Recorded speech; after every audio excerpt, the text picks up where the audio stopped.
उच्च आवाज़े अस्सलामु अलैकुम व रहमतुल्लाह। अल्हम्दुलिल्लाह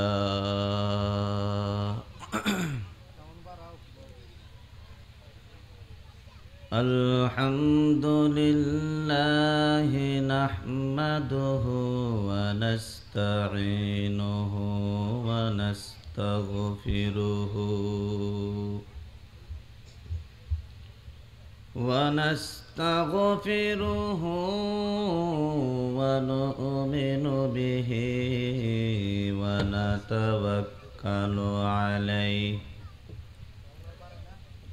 ونعوذ بالله من شرور أنفسنا ومن سيئات أعمالنا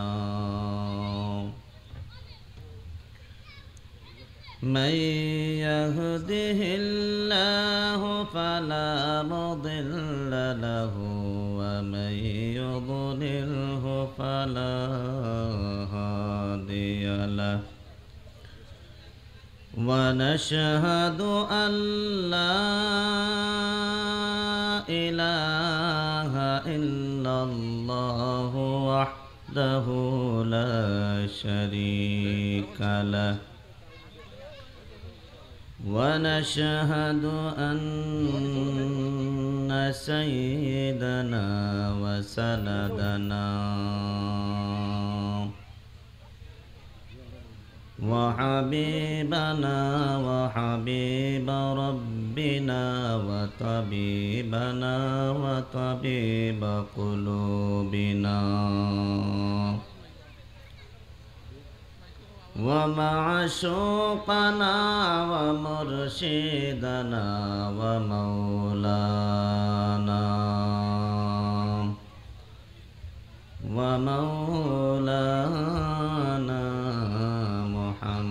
محمدا عبده ورسوله الذي أرسل إلى الناس كافة بشيرا ونذيرا وداعيا إلى الله بإذنه وسراجا منيرا أما بعد فقد قال الله تعالى في كلامه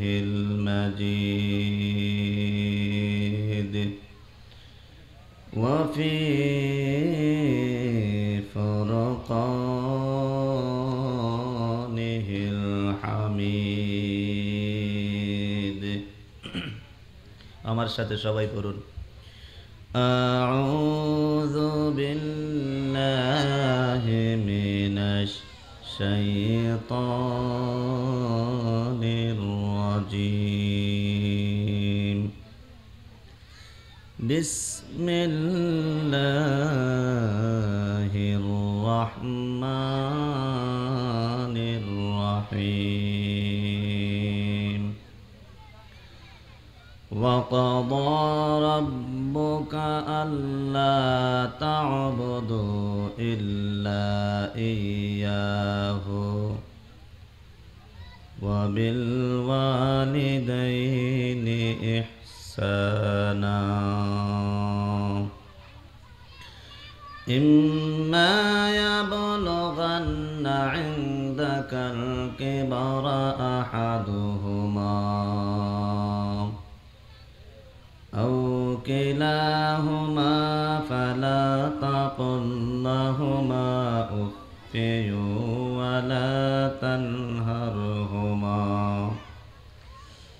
ولا تنهرهما وقل لهما قولا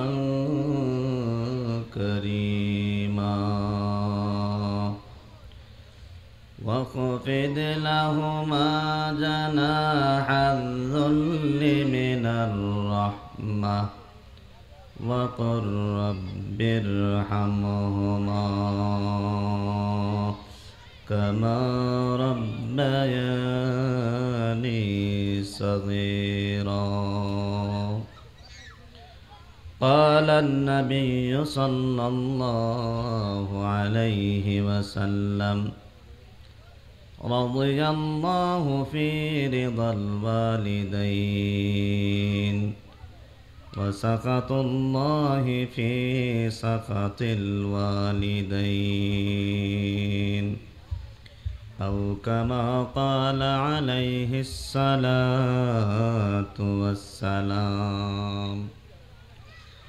وقال تعالى في شان حبيبه ومحبوبه ومعشوقه مخبرا وآمرا إن الله وملائكته يصلون على النبي يا أيها الذين آمنوا صلوا عليه وسلموا تسليما. اللهم صل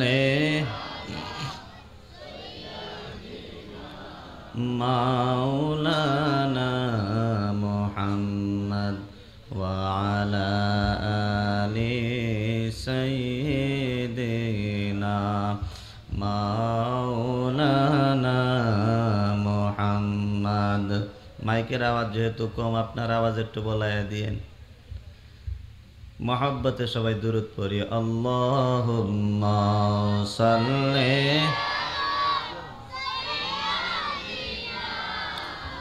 মাওলানা মুহাম্মদ ওয়া আলা আলি সাইয়্যিদিনা মাওলানা মুহাম্মদ। আসমান সুন্দর, জমিনে সুন্দর,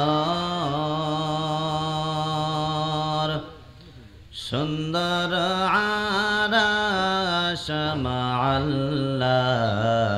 আসমান সুন্দর, জমিনে সুন্দর, সুন্দর আরশ মা'আল্লাহ। এর চেয়েও বেশি সুন্দর মুহাম্মাদুর রাসূলুল্লাহ। আল্লাহুম্মা সাল্লি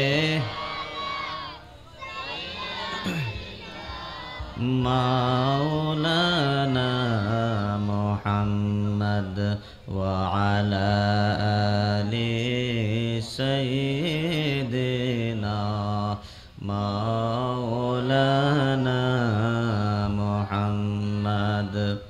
ধন্য হে মদিনাবাসী,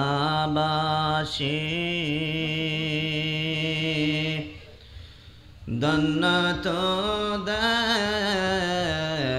জীবন, ধন্য হে মদিনাবাসী,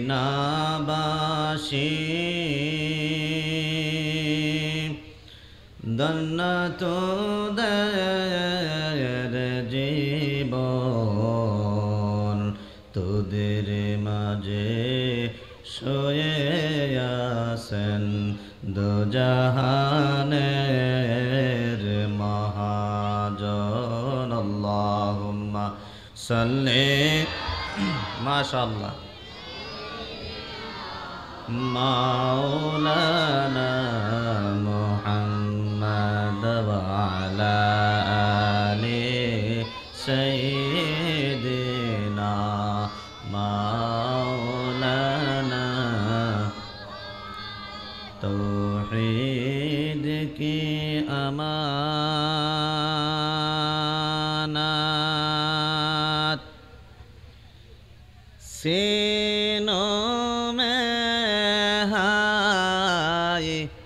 हमारा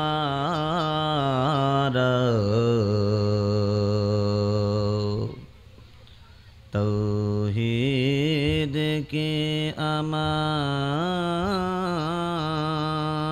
अमानत सीनों में हाय हमारा आसा नहीं मिटाना नामो निशा हमारा बलगल उला बिकमालिही बिजमालिही हसनत जमीउ ख़िसालिही सल्लु अलैहि व आलिहि बलगल उला मोहब्बत आवाज़ करे पड़ी लिकमालिहि कशफद्दुजा बिजमालिहि हसनत जमीउ ख़िसालिहि सल्लु अलैहि व आलिहि इमामुल अव्वलीन अल आखिरीन बहर सदक़ा रहमतन लिल आलमीन सय्यिदुल कौनैन खत्मुल मुरसलीन आखिरम मदबुद फ़ख़रुल अव्वलीन शुद जुदाश रहमतन लिल आलमीन मस्जिद व शुद हमारा ये ज़मीन बलगल उला बिकमालिही कशफद्दुजा बिजमालिही हसनत जमीउ ख़िसालिही सल्लु अलैहि व आलिहि একটু মহাব্বতে সবাই একটু জিকির করি লা ইলাহা ইল্লাল্লাহ ও লা ইলাহা লা ইলাহা মাশাআল্লাহ ও লা ইলাহা ইল্লাল্লাহু লা ইলাহা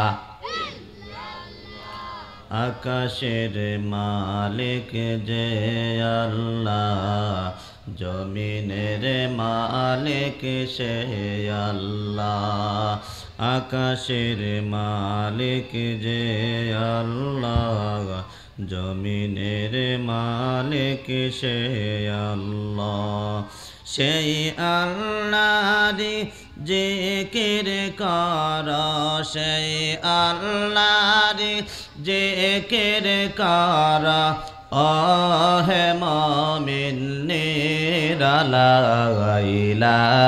ইলাহা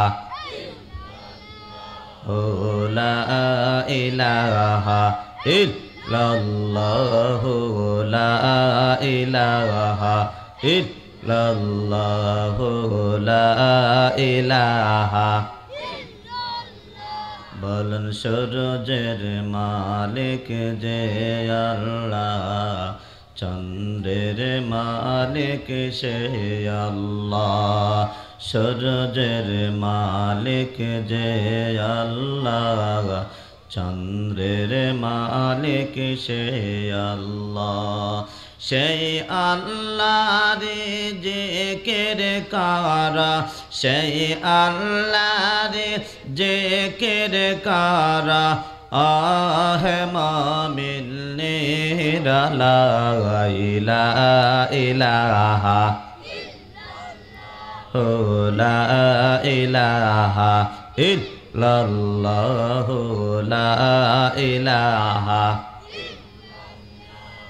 লা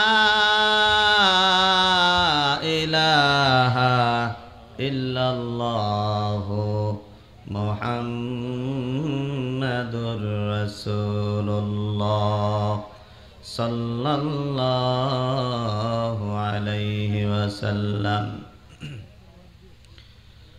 আলহামদুলিল্লাহ। উপস্থিত শাহ চরণতলী রহমাতুল্লাহি আলাই এর ইসালে সওয়াব উপলক্ষে চতুর্থ বার্ষিক ইসলামী মহাসম্মেলনের সম্মানিত সভাপতি সাহেব, প্রধান অতিথি, বিশেষ অতিথিবৃন্দ, উপস্থিত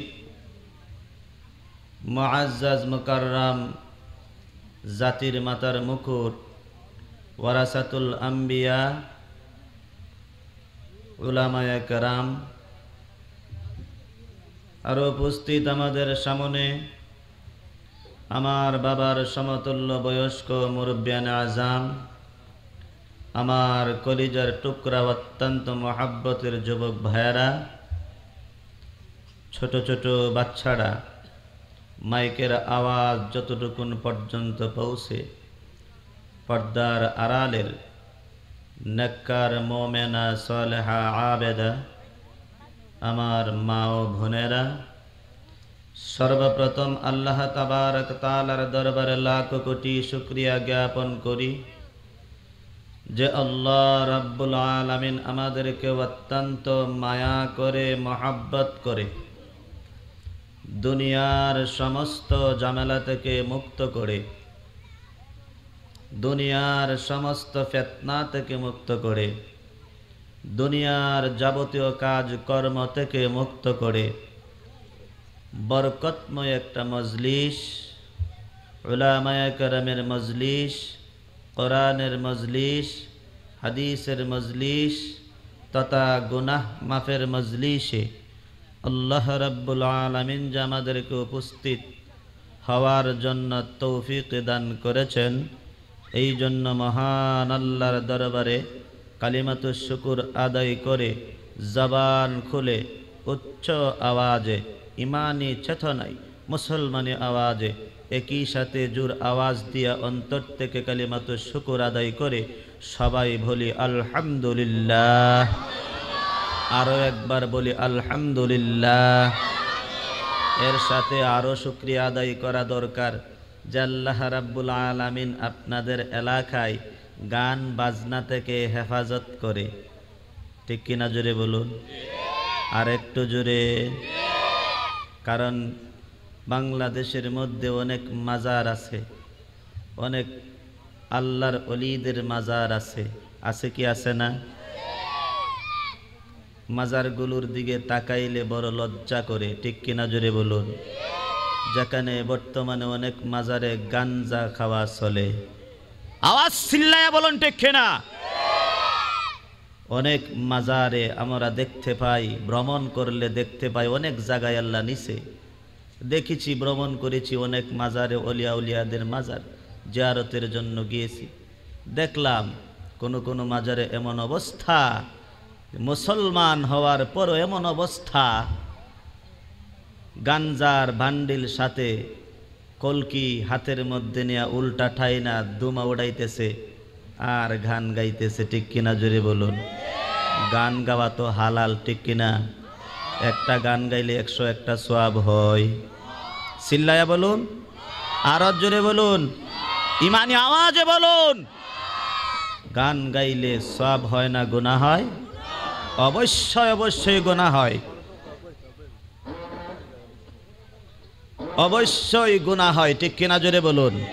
আল্লাহ রাব্বুল আলামিন সূরা লুকমানের 6 নম্বর আয়াতে আল্লাহ রাব্বুল আলামিন যেই ওয়াজ করছেন, এটার ব্যাখ্যায় মুফাসসিরে কেরাম ভালো করে বুঝাইয়া দিয়েছেন, গান বাজনা দুটোই চিরতরে হারাম, ঠিক কিনা জোরে বলুন।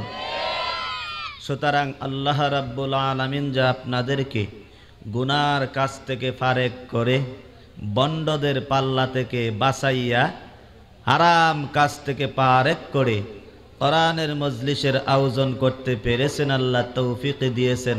আপনারা খুশি না বেজার? আরো জোরে খুশি না বেজার?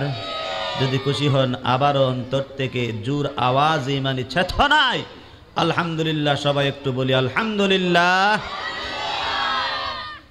আমি আপনাদের সামনে মহাগ্রন্থ আল কোরআন, সেই মহাগ্রন্থ আল কোরআন 30 পাড়ায় এর 15 নম্বর পাড়ায় সূরাতুল বানি ইসরাইল এর 23 এবং 26 নম্বর আয়াত আপনাদের সামনে তেলাওয়াত করেছি। নবীজির অসংখ্য বাণী হাদিস শরীফ থেকে ছোট্ট একখানা হাদিস শরীফ আপনাদের সামনে তেলাওয়াত করেছি। আল্লাহ রাব্বুল আলামিন যদি তৌফিক দান করেন তাহলে ওই আয়াত এবং হাদিসকে সামনে রেখে কিছু কথা বলার চেষ্টা করব। আমা তৌফিক ইল্লা বিল্লাহ। তবে আপনারা আমার জন্য দোয়া করবেন, আল্লাহ রাব্বুল আলামিন যেন আমার জবান দ্বারা এমন এমন কথা বাহির করে দেন যাহা দ্বারা আপনারও আমলদার হতে পারেন, আমল করতে পারেন। আমাকেও আল্লাহ আমল করার তৌফিক দান করেন। জোরে বলুন আমিন, আর জোরে আমিন। আল্লাহ রাব্বুল আলামিন সূরা বনী ইসরাইলের 23 এবং 26 নম্বর আয়াত পবিত্র কোরআনের মধ্যে যে দিয়েছেন তাহার বিষয় হইল মা বাবার সম্পর্কে, মা বাবার হক সম্পর্কে, মা বাবার সাথে সৎ ব্যবহার করা সম্পর্কে। আর এর পূর্বে ছোট্ট ভাষায় আল্লাহ রাব্বুল আলামিন একটা কথা বলেছেন, অনেক গভীর একটা কথা, অনেক বড় একটা কথা। আল্লাহ রাব্বুল আলামিন এই আয়াতের মধ্যে যা বলেছেন তা বলা তো আমার পক্ষে সম্ভব নয় বিস্তারিত। আল্লাহ রাব্বুল আলামিন যতটুকুন তৌফিক দান করেন আয়াতকে সামনে রেখে বলার, এতটুকুই চেষ্টা করব। আমা তৌফিক ইল্লা বিল্লাহ। এই আয়াতের মধ্যে আল্লাহ রাব্বুল আলামিন প্রথমেই বলতেছেন وَقَضَى رَبُّكَ أَلَّا تَعْبُدُوا إِلَّا إِيَّاهُ وَبِالْوَالِدَيْنِ إِحْسَانًا। আল্লাহ রাব্বুল আলামিন এখানের মধ্যে দুইটা ঘোষণা করেছেন। দুইটা ঘোষণা কয়টা জোরে বলুন? দুইটা ঘোষণা করেছেন। প্রথম নম্বর ঘোষণা আল্লাহ রাব্বুল আলামিনের একত্ববাদের, আল্লাহর ইবাদতের, আল্লাহর বন্দেগীর, আল্লাহর গোলামির ঘোষণা করেছেন। দ্বিতীয় নম্বর ঘোষণা করেছেন আল্লাহ রাব্বুল আলামিন ওয়া বিল ওয়ালিদাইনি ইহসানা, মাতা পিতার হক সম্পর্কে আল্লাহ রাব্বুল আলামিন ঘোষণা করেছেন। আল্লাহ রাব্বুল আলামিন বলেন, হে নবী আপনি দুনিয়ার সমস্ত মানব মণ্ডলীকে একথা জানাইয়া দেন, সমস্ত মানব মণ্ডলী আমার বান্দা বান্দিকে একথা জানাইয়া দেন যে তোমার রবের পক্ষ থেকে চূড়ান্ত ফয়সালা হয়ে গেছে, চূড়ান্ত ফয়সালা হয়ে গেছে। কি ব্যাপারে চূড়ান্ত ফয়সালা হয়েছে? আল্লাহ রাব্বুল আলামিন বলেন, হে নবী আপনি বলিয়া দেন যে তোমার রবের পক্ষ থেকে চূড়ান্ত ফয়সালা হয়ে গেছে। ওয়া ক্বাদা রাব্বুকা আল্লা তা'বুদু ইল্লা ইয়্যাহ। আল্লাহ রাব্বুল আলামিন বলেন জানা দেন তোমার রবের পক্ষ থেকে চূড়ান্ত ফয়সালা হয়ে গেছে, এক আল্লাহ ছাড়া দ্বিতীয় কারো ইবাদত করবা না। জোরে বলি সুবহানাল্লাহ। আমরা কার ইবাদত করব? আরো জোরে বলুন, কার ইবাদত করব? আল্লাহ ছাড়া দ্বিতীয় কারো ইবাদত করব না। কপালের মালিক কে? জোরে বলুন। কপালের মালিক হলো আল্লাহ। সাজদা যদি দিতে হয় আল্লাহকে সাজদা দেব, সাজদা যদি দিতে হয় আল্লাহ রাব্বুল আলামিনকে সাজদা দেব, কারণ আমরা আল্লাহকে বিশ্বাস করি, আল্লাহর উপর আমাদের ঈমান আছে। সেই আল্লাহ ছাড়া কারো কাছে মাথা নত করা যাবে না, যাবে না, যাবে না। ঠিক কিনা জোরে বলুন। আল্লাহ ছাড়া কারো কাছে মাথা নত করা, আরো জুচ্ছে বলুন, যাবে না। দুনিয়ার জগতে অনেক ধর্মাবলম্বী মানুষ আছেন, তাদের কথা আমি বলতে চাই না, আমি বলতে চাই আমাদের মুসলমানদের কথা, ইমানদারের কথা। আমরা গাছের কাছে মাথা নত করব না, মাছের কাছে মাথা নত করব না, দুনিয়ার কোন শক্তির কাছে মাথা নত করব না। আমরা মাথা নত করব একজনের কাছে, যার নাম হলো কি? জোরে বলুন, আরো জোরে বলুন কি? আমরা আল্লাহর কাছে মাথা নত করব, কারণ আমরা জানি আল্লাহ সব কিছু করতে পারেন। আল্লাহ ছাড়া কোনো কিছুরই কোনো কিছু করার ক্ষমতা নাই, ঠিক কিনা? জোরে বলুন। আল্লাহ ছাড়া আর কোনো কিছুর ক্ষমতা নাই, কোনো কিছু করার, ভালো করার ক্ষমতা নাই, খারাপ করার ক্ষমতা নাই। আছে নাকি? আল্লাহ ছাড়া কারো কি ক্ষমতা আছে আমাদের ক্ষতি করার? আরো জোরে বলুন। আল্লাহ ছাড়া কারো কি ক্ষমতা আছে আমাদের উপকার করার? না, একমাত্র আল্লাহই সব কিছুর ক্ষমতা, ঠিক কিনা? জোরে বলুন। আল্লাহর কাছে সব কিছুর ক্ষমতা। আল্লাহ ছাড়া আর কেউ কোনো ক্ষতিও করতে পারে না, কোনো লাভও করতে পারে না, ঠিক কিনা? জোরে বলুন। আল্লাহ ইজ্জতের মালিক, আল্লাহ বেউজ্জতির মালিক, ঠিক কিনা? জোরে বলুন। আল্লাহই মানুষদেরকে ইজ্জত দান করেন, আল্লাহ আবার বেউজ্জতি করেন, ঠিক কিনা? জোরে বলুন। আল্লাহ ফেরাউন রে সিংহাসনে বসায়াছিলেন, আবার সেই ফেরাউন রে নীল নদীর তলার পেট খাওয়াইয়া, কাদামাটি খাওয়াইয়া জনমের জন্য ধ্বংস করিয়া দিছে, ঠিক কিনা? জোরে বলুন। ইজ্জতের মালিক কে? বেউজ্জতির মালিক কে? সুতরাং আল্লাহর কাছে আমরা মাথা নত করব, আমরা কোনো মূর্তির কাছে মাথা নত করব না, আমরা কোনো গাছের কাছে মাথা নত করব না, কারণ মূর্তির কোনো ক্ষমতা নাই ভালো করার, খারাপ করার, আবার গাছের কোনো ক্ষমতা নাই ভালো করার, খারাপ করার। উদাহরণস্বরূপ যেমন একটা ঘটনা সাহাবাদের জামানায়, রসুলের জামানায় একটা ঘটনা ঘটেছেন সাহাবাদের মধ্যে। কেমন ঘটনা? তাকায় দেখেন।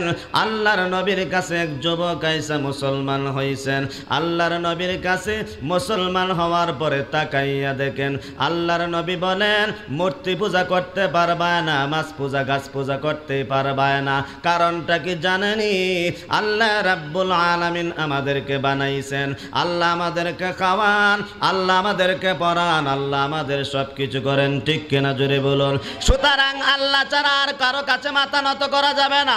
এমন ভাবে যখন স্লোগান শিখিয়া গেছে, বাড়িতে যাইয়া দেখে বাবা মূর্তি নিয়া মূর্তি পূজা করে, মূর্তির কাছে মাথা নত করে। এবার বাবাকে বুঝাই, বাবা গো, এই মূর্তি কোনো উপকার করতে পারে না, কোনো অপকার করতে পারে না, মূর্তি কোনো কিছু করার ক্ষমতা নাই। বাবা আবার সিল্লান দিয়া বলে, এই বেয়াদব, তোর বাবাকে তুই বুঝাতে আসিস? এই বেয়াদব, আমার মূর্তি আমি জানি, আমার মূর্তি আমাকে বাঁচাইতে পারে, আমার মূর্তি আমাকে মারতে পারে। জোরে বলুন নাউজুবিল্লাহ। কয় আমার মূর্তি আমাকে খাওয়ায়, আমার মূর্তি আমারে ফরায়। জোরে বলুন নাউজুবিল্লাহ। মূর্তি কেমনে খাওয়াই রে ব্যাকল? এবার তাকায়া দেখেন। এবার যুবক বলে, আমার বাবাকে ভালো করে বুঝানোর দরকার। কেমনে বুঝাইব? একটা দৃষ্টান্ত দিয়ে বুঝাইতে হবে। কেমনে বুঝাইব? মূর্তি যে কোনো কাজে আসে না, এই কথাটা আমি ভালো করে বুঝাইয়া দিতে হবে। এবার বাবা যখন ঘুমাইছে, তাকাইয়া দেখে বাবার কুলের মধ্যে একটা মূর্তি। ওই মূর্তিটাকে নিয়ে যখন ঘুমাইছে, এবার রাতের বেলায় গেছে, যাইয়া দেখে বাবার কোলের মধ্যে মূর্তি নিয়ে ঘুমাইছে। এবার ডাইকা বলেন, এখন বুঝাইতে পারবো, বুঝাইতে পারবো, মূর্তি যে কোনো কাজে আসে নাই। এমনি বাবার কুল থেকে মূর্তিটাকে নিয়ে বাড়ির পিছনে নর্দমার মধ্যে ফেলিয়া দিয়েছে। সকালবেলা বাবা উঠছে, ওইটা তাকাইয়া দেখেন মূর্তিটা কুলের মধ্যে নাই, মূর্তি নাই। মূর্তি কোথায় গেছে? মূর্তি কোথায় গেছে? এমনি যখন সকালবেলা তালাশ করতে বাহির হইছে, বাহির হইয়া ঘরের পিছনে যাইয়া দেখে নর্দমার মধ্যে মূর্তি পড়ে আছে। মূর্তিটাকে তুলি আনলেন, আনিয়া ভালো করে মুছিয়া সেই মূর্তিটাকে আবার কুলের মধ্যে লইয়া ঘুরে।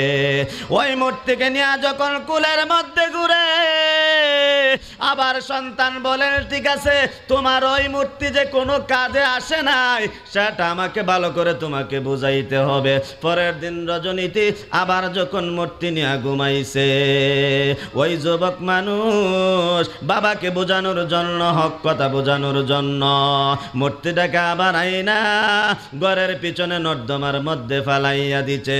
সকালবেলা ওইটা তাকাইয়া দেখে মূর্তি নাই, মূর্তি নাই, মূর্তি নাই। কোথায় গেছে তাকাইয়া দেখে ঘরের পিছনে ওই নর্দমার মধ্যেই মূর্তি পড়ে আছে। ওই মূর্তিটাকে আনছে, আইনা ভালো করে মুছিয়া এবার মূর্তিটাকে লক্ষ্য করে বলে মূর্তি তোরে আমি খুদা মানছি, সুতরাং তুই আমার খুদা, তুই আমারে বাঁচাইবে, আমি তোরে বাঁচাইব কেন? ঠিক কিনা জোরে বল। বাঁচাইতে তুই আমার, আমি তোরে বাঁচাইব কেন? খুদা হইছস এখন আমারে বাঁচাইবে, আমার খানার ব্যবস্থা করবে, আমার ঘুমানোর ব্যবস্থা করবে, আমার হায়াতের ব্যবস্থা করবে, আমার রিজিকের ব্যবস্থা করবে, সুতরাং বাঁচাইবে তুই আমাকে, আমি তোকে কেন বাঁচাবো? যা এবার তোরে একটা ব্যবস্থা কইরা দেই, যেন শত্রুর সঙ্গে জিহাদ যেন করতে পারিস, শত্রুর সঙ্গে যেন যুদ্ধ করতে পারিস। এমনি ঘরের ভিতর থেকে একটা তলোয়ার আনছে, তলোয়ারটা কোষা থেকে বাহির করে ওই তলোয়ারের মধ্যে একটা দড়ি লাগাইছে, দড়ি লাগাইছে। দড়ি লাগাইয়া যুদ্ধ করা যায়নি, কি কর? দড়ি লাগাই যুদ্ধ করা যায়? দড়ি লাগাইছে, দড়ি লাগাইয়া এবার মূর্তির গলার মধ্যে এই রকম দড়ি দিয়া তলোয়ার বাইন্দা কি কইছে? এবার তোমার যুদ্ধ তুমি কইরো। একটু জিকির পড়ি, ইল্লাল্লাহ ইল্লাল্লাহ ইল্লাল্লাহ। একটু আওয়াজ করে পড়ি মহাব্বতে, ইল্লাল্লাহ ইল্লাল্লাহ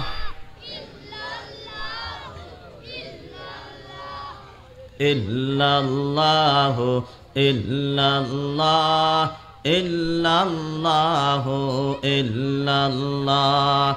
ডাকার মতো ডাকর বান্দা, ডাকার মতো ডাক, ডাকার মতো ডাকর বান্দা, ডাকার মতো ডাক।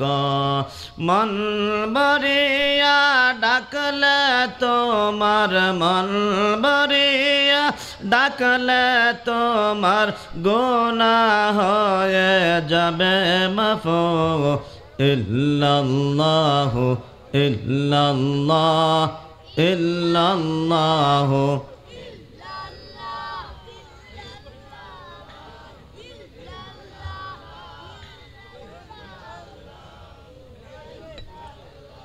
লা ইলাহা ইল্লাল্লাহ মুহাম্মাদুর রাসূলুল্লাহ সাল্লাল্লাহু আলাইহি ওয়াসাল্লাম। আমি বলতে চেয়েছিলাম মূর্তিটার গলার মধ্যে এবার একটা তলোয়ার দড়ি দিয়া বান্ধা দিছে। তলোয়ার দিয়া যখন বান্ধা দিয়েছে, রাতের বেলায় ঘুমাইছে, ঘুমানোর পর যুবক আইসা দেখি মূর্তি নিয়ে আবার ঘুমাইছে। ওই মূর্তিটাকে আবার নিছে, নিয়ে আবার নর্দমার মধ্যে এমনি ফেলাই নাই, তালাশ করে একটা মরা কুকুর বাহির করেছে। মরা একটা কুকুর মূর্তির গলার মধ্যে, তলোয়ারের উপরে মরা একটা কুকুর বান্দা আবার ফালাইয়া দিছে। ওই মূর্তি পালাইছে। সকালবেলা উঠিয়া এবার তাকাইয়া দেখে মূর্তি নাই, তলোয়ারও নাই, মূর্তিও নাই। এবার বৈশা বৈশা চিন্তা করি, মনে হয় আমার মূর্তি যুদ্ধ করার জন্য শত্রুরে দৌড়াইয়া নিছে, মনে হয় যুদ্ধ করার জন্য দৌড়াইয়া নিস। দেখি যাইয়া কোথায় গেছে দৌড়াইতে দৌড়াইতে। যখন দৌড় দিছে, যাইয়া ঘরের পিছনে দেখে আগের জায়গায় মূর্তি পড়ে আছে, মূর্তির গলার মধ্যে তলোয়ার জাগাতেই আছে। আবার দেখা যায় তলোয়ারের উপরে আরেকটা কুকুর বান্দা। এবার তার বুঝে আসছে, এবার তার ব্রেনটা খুলিয়া গেছে, আল্লাহ হেদায়েত দান করে দিছে। এবার ডাইকা বলেন মূর্তিকে লক্ষ্য করে, হে মূর্তি, তোর গলার মধ্যে তলোয়ার বাইদা দিলাম, এই মূর্তি তোর গলার মধ্যে তলোয়ার বাইদা দিলাম, তুই যুদ্ধ করে তুই বাঁচবার জন্য। এখন দেখা যায় তুই বাঁচবে দূরের কথা, তোর গলার মধ্যে দেখা যায় আর একটা কুকুর বান্দা। তুই আমারে বাঁচাইবে কেমনে? তুই আমারে রক্ষা করবে কেমনে? তুই আমার মালিক হবে কেমনে? তুই আমার প্রভু হবে কেমনে? সুতরাং তুই প্রভু হওয়ার উপযুক্ত নয়। এবার ডাইকা বলেন মুহাম্মদ সাল্লাল্লাহু আলাইহি ওয়াসাল্লাম যে বলেন ওই মূর্তি কোনো উপকার হয় না, মূর্তি কোনো উপকার করতে পারে না, ক্ষতিও করতে পারে না। এবার সন্তানকে ডাইকা বলেন সন্তান তুই কোন মহামানবের কাছে যাস, আমাকে নিয়ে যা, কালেমা পড়াইয়া মুসলমান বানাইয়া দে। আল্লাহর নবীর কাছে যাইয়া কালেমা পড়ে সাথে সাথেই মুসলমান হয়ে গেছেন। জোরে বলি সুবহানাল্লাহ। লা ইলাহা লা ইলাহা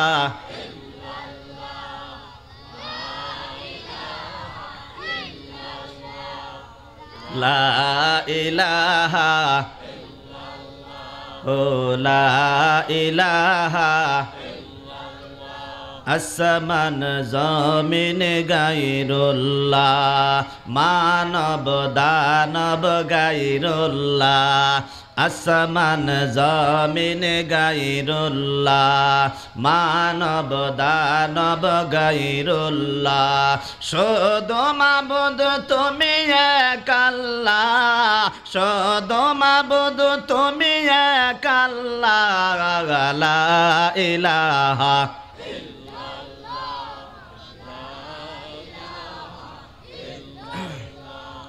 লা ইলাহা লা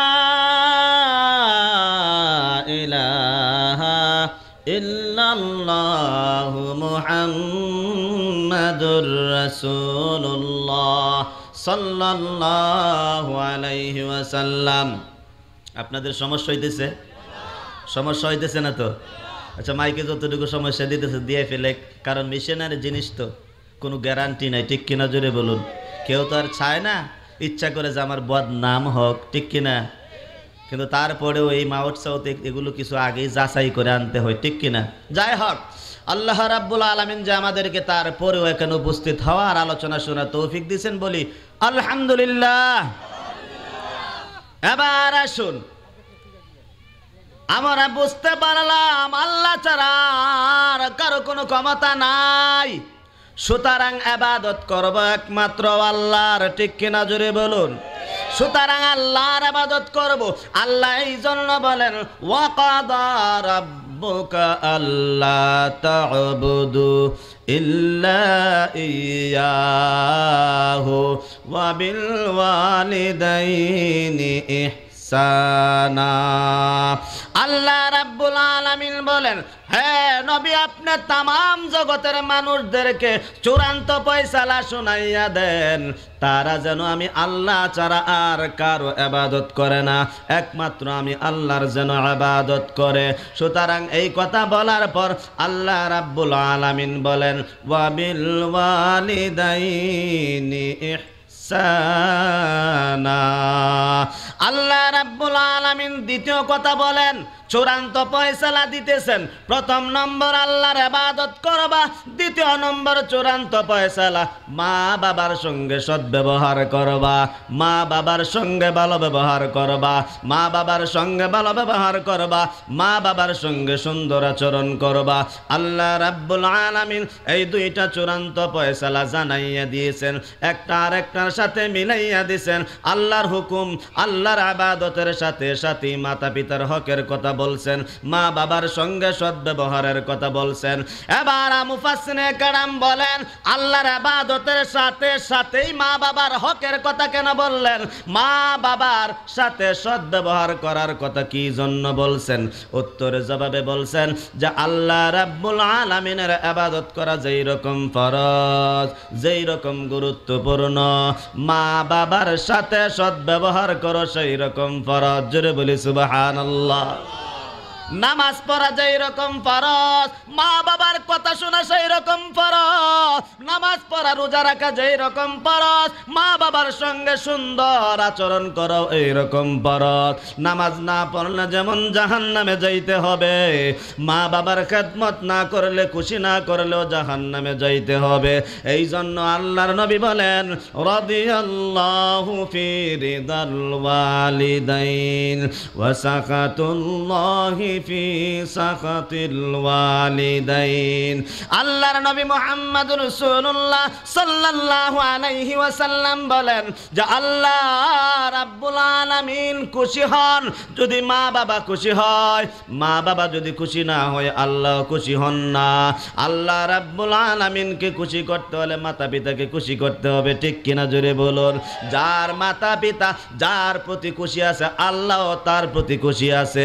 যার মা বাবা যেই সন্তানের উপর খুশি না আল্লাহ তার উপর খুশি না।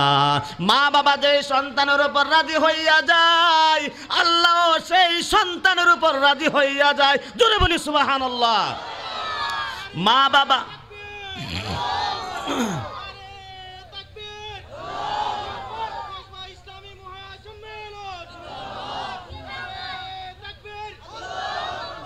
আল্লাহ রাব্বুল আলামিন খুশি হন না মা বাবা খুশি না হইলে। মা বাবা যার উপর বেজার থাকবে আল্লাহ তার উপর বেজার থাকবে। মা বাবাকে যেই বেটা দুঃখ দিবে, যেই সন্তান দুঃখ দেবে আল্লাহ রাব্বুল আলামিনও দুঃখিত হইয়া ওই বান্দার অবস্থা কেমন হবে, ওই বান্দির অবস্থা কেমন হবে জানেননি? বলে দুনিয়ার জিন্দেগিতে মা বাবাকে দুঃখ দেওয়ার কারণে ওই ব্যক্তি যদি 20 বার হজ করে, 100 বার হজ করে আল্লাহ রাব্বুল আলামিন একটা হজ কবুল করবেন না। ওই বেচারা যদি আল্লাহর ইবাদত করে, নামাজ পড়ে, রোজা রাখে, যা কিছুই করুক না কেন ইহার সওয়াবের ভাগীদার হইতে পারবে না। এমনকি আল্লাহ দোয়া কবুল করবেন না, এমনকি খুনদিন করবেন না জানেননি? যেই দিন আল্লাহর নবী ঘোষণা দিয়েছেন ঈদের দিন, আল্লাহর নবী ঘোষণা দিয়েছেন ঈদের মাঠ থেকে আল্লাহ রাব্বুল আলামিন প্রত্যেকটা মানুষকে মাসুম বানাইয়া বাড়ির দিকে ফিরাইয়া দেয়। কিন্তু ওই মানুষটা মাসুম হতে পারে নাই, ওই মানুষটার দোয়া আল্লাহর দরবারে পৌঁছে নাই। যেই মানুষটা মাকে কষ্ট দিয়েছে, বাবাকে কষ্ট দিয়েছে, ওই মানুষটার দোয়া ঈদের দিনও আল্লাহ কবুল করেন না। জোরে বলুন নাউজুবিল্লাহ। ওই মানুষটার দোয়া আল্লাহ রাব্বুল আলামিন শবে বরাতের রাতেও দোয়া কবুল করেন না। ওই মানুষের দোয়া আল্লাহ রাব্বুল আলামিন শবে কদর কবুল করেন না। জোরে বলে নাউজুবিল্লাহ। এমন বেয়াদব মার্কা সন্তান যদি তাইকা থাকেন, আজকে আলোচনাটা ভালো করে শুনবেন। এখান থেকে তওবা করে বাড়িতে যাইয়া মার পায়ে ধরে বলবেন, বাবার পায়ে ধরে বলবেন, আম্মা গো, ও বাবা, ওয়াজের মধ্যে শুনে আসছি কোরআন হাদিসের আলোচনা, আলেমেরা বলছে তোমাকে রাজি না করলে বলে আল্লাহ রাজি হবেন না। তোমাদেরকে কষ্ট দিলে নাকি আল্লাহ রাব্বুল আলামিন কোনো ইবাদত কবুল করবেন না। পায়ে ধরে যখন বলবেন, মার মন নরম মন, সাথে সাথেই দেখবেন মা ক্ষমা করে দিব, ঠিক কিনা জোরে বলুন। দেখি আবার কার মা আছে অথবা বাবা আছে অথবা মা বাবা কার কার আছে, হাত তুলেন দেখি কার কার আম্মা আব্বা আছে। নারায়ে তাকবীর। হাত নামান, আল্লাহ কবুল করুক, বলুন আমিন। যাদের আম্মা আব্বা আছে তারা একটু ভালো করে শুনবেন। এখান থেকে ওয়াদা করে যেতে হবে, যার জিন্দেগিতে আম্মা আব্বাকে কষ্ট দেব না, ঠিক আছে? আরো জোরে বলুন ঠিক কিনা? এবার আসুন, আল্লাহ রাব্বুল আলামিন এই দুইটা চূড়ান্ত ফয়সালা দিয়া লাস্টের ফয়সালাটা দিয়াই শেষ করেন না। আল্লাহ লাস্টের ফয়সালাটা দিয়ে আরো ওয়াজ করেছেন, নসিহত করেছেন। কি নসিহত করেছেন? যে ওই 23 এবং 24 নম্বর আয়াতের লাস্টে আল্লাহ রাব্বুল আলামিন 5টা হুকুম করেছেন। কয়টা হুকুম? আরো জোরে বলুন, কয়টা হুকুম? 5টা হুকুম করেছেন। এই 5টা হুকুমের মধ্যে 2টা নিষেধ করেছেন, 3টা আদেশ করেছেন। 2টা নিষেধ করেছেন, 3টা আদেশ করেছেন। এই 5টা হুকুম, 2টা নিষেধ, তিনটা আদেশ, ওই পাঁচটা হুকুম আলোচনা যদি আল্লাহ রাব্বুল আলামিন তৌফিক দান করেন শেষ করার, তাহলে সংক্ষিপ্ত আকারে শেষ করব। আর যদি তৌফিক না দেন কি করব? যতটুকু আল্লাহ তৌফিক দিবেন এতটুকু পর্যন্ত আলোচনা করব ইনশাআল্লাহ। এই পর্যন্ত আপনারা এর পর্যন্ত থাকবেন তো আমার সাথে? না বাগবেন? বাগতেন না তো? থাকবেন সবাই? কে কে থাকবেন না দিয়ে হাত তুলেন। আপনারা হুশ আছে তো? হুশ আছে তো? মুসলমান হুশ হারালে হবে না, জুসের সাথে হুশ থাকতে হবে, ঠিক না? জোরে বলুন।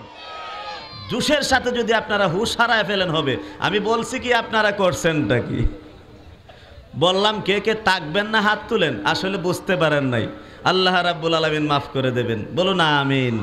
যাই হোক, আল্লাহ রাব্বুল আলামিন পাঁচটা হুকুম করেছেন। কয়টা হুকুম? আশেপাশে যারা দাঁড়ায় আছেন তাদের কাছে অনুরোধ, আপনারা দাঁড়ায় থেকে এই প্যান্ডেলটাকে বিস্তৃত করবেন না, অসুন্দর করবেন না। প্যান্ডেলের ভিতরে দয়া করে চলে আসুন, প্যান্ডেলের ভিতরে দয়া করে চলে আসুন। কারণ প্যান্ডেলের ভিতরের যে সোয়াব, এটা বাহিরে থেকে পাওয়া যাবে না। বাহিরের সোয়াব বাহিরে থেকে পাওয়া যাবে। প্যান্ডেলের ভিতরের সোয়াব প্যান্ডেলের ভিতরে আসতে হবে, ঠিক কিনা? জোরে বলুন। তাহলে আবার মন দিয়ে আলোচনাটা শোনার দরকার আছে কিনা? জোরে বলুন। যাই হোক, আল্লাহ রাব্বুল আলামিন পাঁচটা হুকুম করেছেন, দুইটা নিষেধ আর তিনটা আদেশ। দুইটা নিষেধ সর্বপ্রথম আলোচনা করব ইনশাআল্লাহ। আল্লাহ রাব্বুল আলামিন বলেন, ইম্মা ইয়াবলুগান্না ইনদাকাল কিবারা আহাদুহুমা আও কিলাহুমা ফালা তাকুল লাহুমা। আল্লাহ রাব্বুল আলামিন বলেন, তোমাদের মা বাবা উভয়জন অথবা কোনো একজন, অথবা মা অথবা বাবা অথবা দুজন বৃদ্ধ অবস্থায় যখন উপনীত হবে, বৃদ্ধ অবস্থায় তোমাদের নিকট যখন উপনীত হবে, যখন বৃদ্ধ হয়ে যাবে আর তোমাদের কাছে যখন পড়ে যাবে, কারণ যখন বৃদ্ধ হয়ে যায় তখন বাবা কিন্তু আর কাজকর্ম করতে পারে না, ঠিক কিনা? জোরে বলুন। তখন মাও কিন্তু কাজ কাম করতে পারে না, বাবাও কাজ কাম করতে পারে না। আল্লাহ রাব্বুল আলামিন ভালো করে জানেন, কারণ জুয়ান বানান আল্লাহ, বুড়াও বানান আল্লাহ, ঠিক কিনা? জোরে বলুন। শক্তি দেন আল্লাহ, শক্তি নায় করেন আল্লাহ। দাঁত দেন আল্লাহ, দাঁত আবার বুড়া বয়সে ফেলে দেন আল্লাহ। চুলগুলো কালো করে দেন আল্লাহ, আবার যখন বয়স হয়ে যায়, বৃদ্ধ হয়ে যায়, চুলগুলো পাকায় দেন আল্লাহ। সুতরাং আল্লাহ বলতেছেন, হে মানুষ, হে মানুষ, আল্লাহ রাব্বুল আলামিন বলেন, তোমাদের বাবা মা অথবা বাবা দুজন অথবা কোনো একজন যদি বৃদ্ধ অবস্থায় উপনীত হয়ে পড়ে তোমাদের কাছে, যে সময় মা কাজ করতে পারে না, বাবাও কাজ করতে পারে না, তখন সন্তানেরা খাওয়াইতে হয়, সন্তানেরা কাপড় পরিধান করাইতে হয়। সন্তান যদি কাপড় না দেয় তখন বাবা পড়তে পারে নাই, কারণ কাজও করতে পারে নাই, রুজিও করতে পারে নাই, ঠিক কিনা? জোরে বলুন। ওই সন্তান যখন বাবাকে কিছু দেবে তখন বাবা খাইতে পারবে। এমনই অবস্থায় যখন হইয়া যাবে, আল্লাহ রাব্বুল আলামিন বলেন যে তোমাদের কাছে যখন এমন অবস্থায় হইবে, তখন বাবা মা তোমাদেরকে অনেক যন্ত্রণা দিতে পারে, অনেক যন্ত্রণা দিতে পারে, জ্বালাইতে পারে, অনেক সময় অনেক হয়রানি করতে পারে। কারণ মানুষ যখন বৃদ্ধ হয়ে যায়, মানুষ বৃদ্ধ হয়ে গেলে দুই ধরনের হয়ে যায়। কারণ দুই ধরনের কেমনে হয়? এক ধরনের মানুষ বৃদ্ধ হইলে জ্ঞান বাড়ে, আকল বাড়ে, জ্ঞান বাড়ে। আর এক ধরনের মানুষ বৃদ্ধ হয়ে গেলে জ্ঞান কমিয়া যায়। কেমন জ্ঞান জানেননি?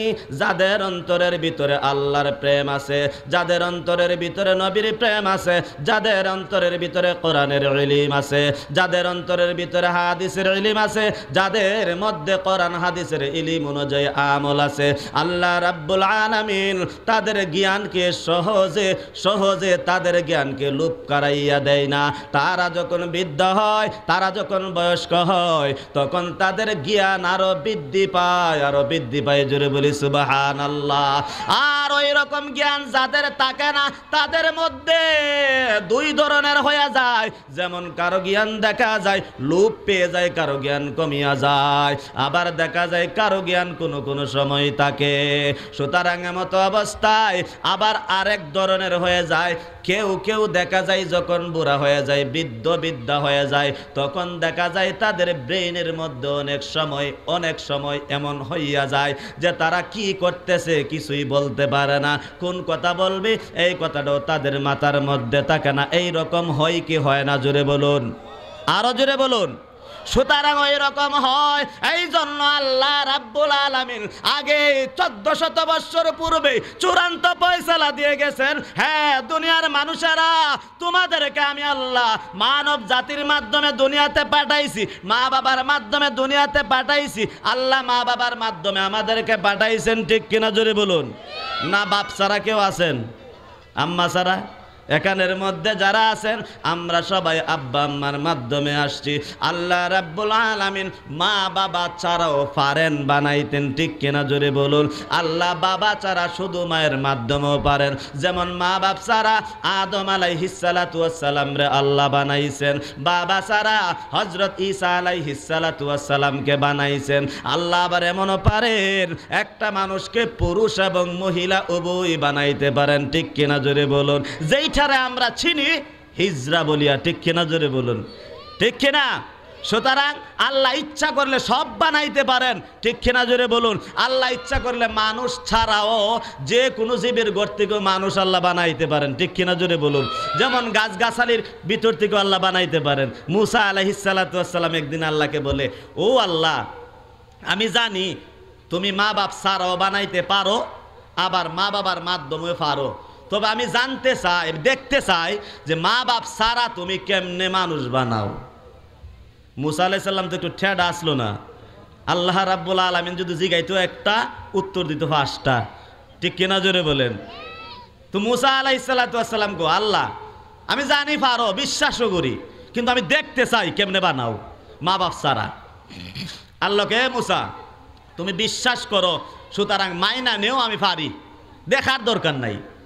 মুসা আলাইহিস সালামকে আল্লাহ মানছি, বিশ্বাসও করছি, না দেখলে উপায় নাই, দেখতাম হইব। দেখতা? বলে হ্যাঁ। বলে তাহলে ওই গাছের দিকে তাকাও, গাছের ডালের দিকে তাকাও। আল্লাহু আকবার বলেন, আরো জোরে আল্লাহু আকবার। গাছের ডালের দিকে তাকাও। গাছের ডালের দিকে যেই তাকাচ্ছে, তাকাইয়াই দেখে গাছের ডাল পেটে গেছে। গাছের ডালের ভিতর থেকে ছোট্ট ছোট্ট মানুষের বাচ্চা, মানুষের সন্তান লাফ দিয়া দিয়া পইরা পইরে দূর মরে। এ তো আসতে সুবহানাল্লাহ, আরো চিল্লায় সুবহানাল্লাহ। পইরা পইরে দূর মারে। মুসা আলাইহিস সালাম তো ঠেডা, আল্লাহ দেখছি পড়ছে, তুমিও বানাইছো, গাছ ফাটায় মানুষ বাইর করে দিছো, তো পইরা পইরা দৌড় মারে কি? তার লাগে দাঁড়ায় থাকতে পারে না, এ দৌড় মারে কেন? হে মুসা, তাদের গাছের সাথে কোনো সম্পর্ক নাই, আমি আল্লাহ তোমাকে দেখানোর জন্য গাছ ফাটায় বাহির করে দিলাম, কিন্তু গাছের সাথে যেহেতু সম্পর্ক নাই আর এটা আমার কুদরতি জিনিস, এই জন্য আমি এটাকে দৌড় দেওয়ায় হাওয়ায় নাই করে দিই। জোরে বলি সুবহানাল্লাহ। তাহলে বোঝা যায় আল্লাহ পারেন, ঠিক কিনা? সামনে আর যাব না, আরো উদাহরণ আছে, এই উদাহরণ দেওয়ার তো সময় নাই, সময় তো আর অল্প, আর এক লম্বা আছে। আল্লাহু আকবার। আপনারা থাকবেন? মাইক আনা হইতেছে, মাইক আনার পরে বলে আরো 1 ঘন্টা। এখন মাইক যদি 3টার সময় আনে তারপরে 1 ঘন্টা হবে। আপনারা থাকবেন তো? তারপরও থাকবেন? চিন্তা করে কইছেন তো? আপনারা তাই কেন, আমি যাই নদী।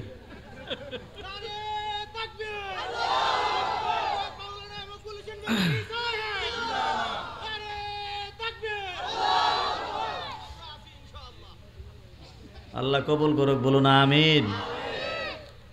আল্লাহ রাব্বুল আলামিন সব রকম ভাবে বানাইয়া দেখাইতে পারেন। আল্লাহ রাব্বুল আলামিন একজন মানুষকে আল্লাহ রাব্বুল আলামিন পুরুষ মহিলা উভয়জনই বানাইতে পারেন, ঠিক কিনা জোরে বলুন। যেমন হযরত আলী রাদিয়াল্লাহু তাআলা আনহুর জামানায়, হযরত আলী রাদিয়াল্লাহু তাআলা আনহুর জামানায় হযরত আলীর কাছে মাসআলা জানার জন্য কয়েকজন মানুষ আসছে, আসিয়া বলতেছে, হুজুর, ও আমিরুল মুমিনিন আলী রাদিয়াল্লাহু তাআলা আনহু, আমার একটা মাসআলার মধ্যে আটকাইয়া গেছি, সমাধা কেউ দিতে পারে নাই, আপনি যদি দয়া করে সমাধা দিয়া দেন আমরা উপকৃত হইব। আলী রাদিয়াল্লাহু তাআলা আনহু বলেন, কোন রকম মাসআলা, কি রকম মাসআলা আমাকে বইলা দাও। এবার তারা বলতেছে, আমাদের সমাজের মধ্যে একজন মানুষ আছে, ওই মানুষটা পুরুষ না মহিলা আমরা কিছুই ধরতে পারি না, কারণ ওই মানুষটা একজন পুরুষের কাছে বিবাহ বসছে, আর পুরুষের কাছে বিবাহ বসলে তার গর্ভ থেকে একটা সন্তান হয়েছে, আবার ওই মানুষটা আর একজন দাসীর সাথে মিলন করছে, দাসীর সাথে মিলন করার পর ওই দাসীর গর্ভ থেকে আর একটা সন্তান হয়েছে। আল্লাহু আকবার বলেন। আল্লাহ কেমন বানাইতে পারেন তাকাইয়া দেখেন। ওই পুরুষটা আবার একজন দাসীর সাথে মিলন করছে, তো দেখা যায় দাসীর গর্ভ থেকে আরেকটা সন্তান, আবার দেখা যায় একজন পুরুষের কাছে বিবাহ বসছে, আবার তার গর্ভ আরেকটা সন্তান। এমত অবস্থায় আলী রাদিয়াল্লাহু তাআলা আনহু বড় বড় একটা চিন্তার মধ্যে পড়ে গেলেন, এটার মাসআলার সমাধান কিভাবে দেবে। এবার তাকে ডাকা হইল, বলে তাকে আমার কাছে নিয়ে আসো। নিয়ে আসার পর ভালো করে জিজ্ঞাসা করতেছে, মাসে যে মহিলাদের একটা রোগ হয়, তোমার কি এই রোগটা হয় নাকি? বলে হয়। বলে তোমার ওই পুরুষের মতো ওই রকম আছে নাকি? বলে আছে। মহিলাদের মতো আছে? বলে সব কিছু সব জায়গায় জায়গায় ফিট ফিট আছে, কোনো ধরনের কোনো কমতি নাই, পুরুষেরও আছে মহিলারও আছে। তখন আলী রাদিয়াল্লাহু তাআলা আনহু ততক্ষণাৎ সমাধা দেওয়ার কিছুই পাইলেন না, কারণ তাকে পুরুষ মাসআলা দেব নাকি মাসআলা, তাকে পুরুষ ফতোয়া দেব নাকি মহিলা ফতোয়া দেব। কারণ বিবাহ বসছে, বিবাহ করছে, সন্তান নিজে গর্ভধারণ করছে, দাসীর সাথে মিলন করছে, দাসীর সন্তান হইছে। এবার বলছে চইলা যাও। এবার আলী চিন্তার মধ্যে পড়ছেন, চিন্তার মধ্যে পড়িয়া এবার কিছুক্ষণ পরে দুইজন লোককে পাঠাইছেন। যেই লোকটাকে আমার কাছে নিয়ে আসছিল তার পাজরের হাড্ডিগুলো ভালো করে গনিয়া দেখবা, তার পাজরের হাড্ডি কয়ডা, তার পাজরের হাড্ডি কয়ডা। কারণ ওই পাজরের হাড্ডি পুরুষ হইলে একটা কম থাকবো, মহিলা হইলে একটা বেশি থাকবো। মহিলা হইলে 24টা থাকবো, আর পুরুষ হইলে 23টা থাকবো। কারণ প্রত্যেকটা পুরুষেরই একটা হাড্ডি কম।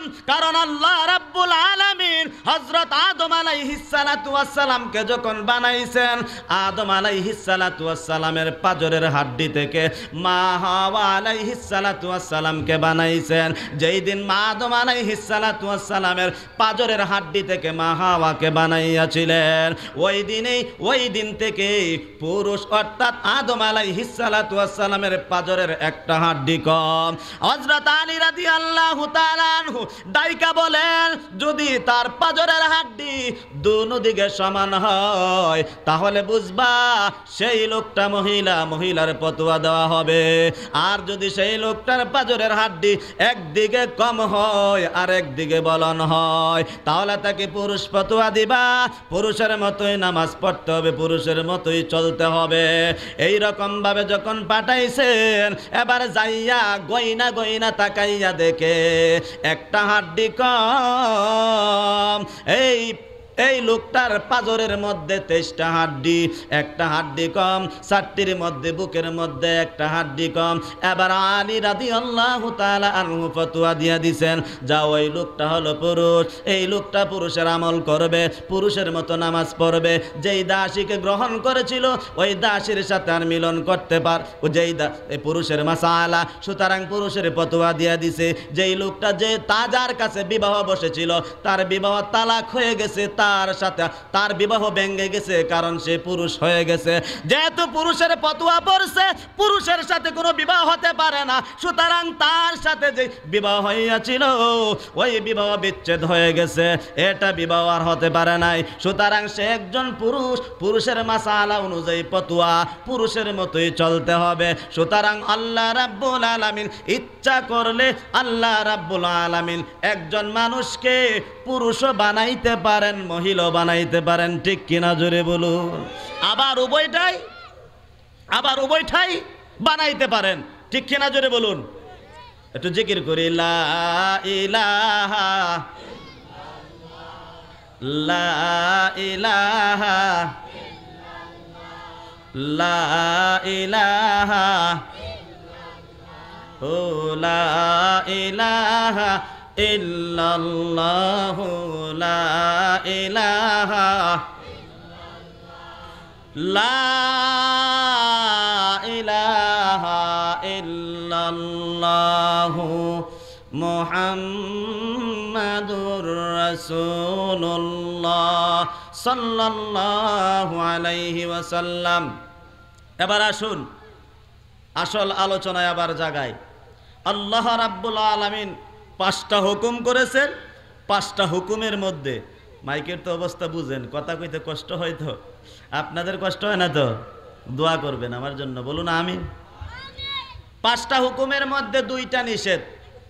2টা নিষেধের ব্যাপারে আল্লাহ বলেন, ইম্মা ইয়াবলুগান্না ইনদাকাল কিবারা আহাদুহুমা আও কিলাহুমা ফালা তাকুল লাহুমা, যে তোমাদের বাবা মা অথবা বাবা অথবা মা দুজন যদি অথবা কোনো একজন বৃদ্ধ অবস্থায় তোমাদের কাছে উপনীত হয়ে পড়ে, তখন তোমরা ওই মায়ের কোনো আচরণের কারণে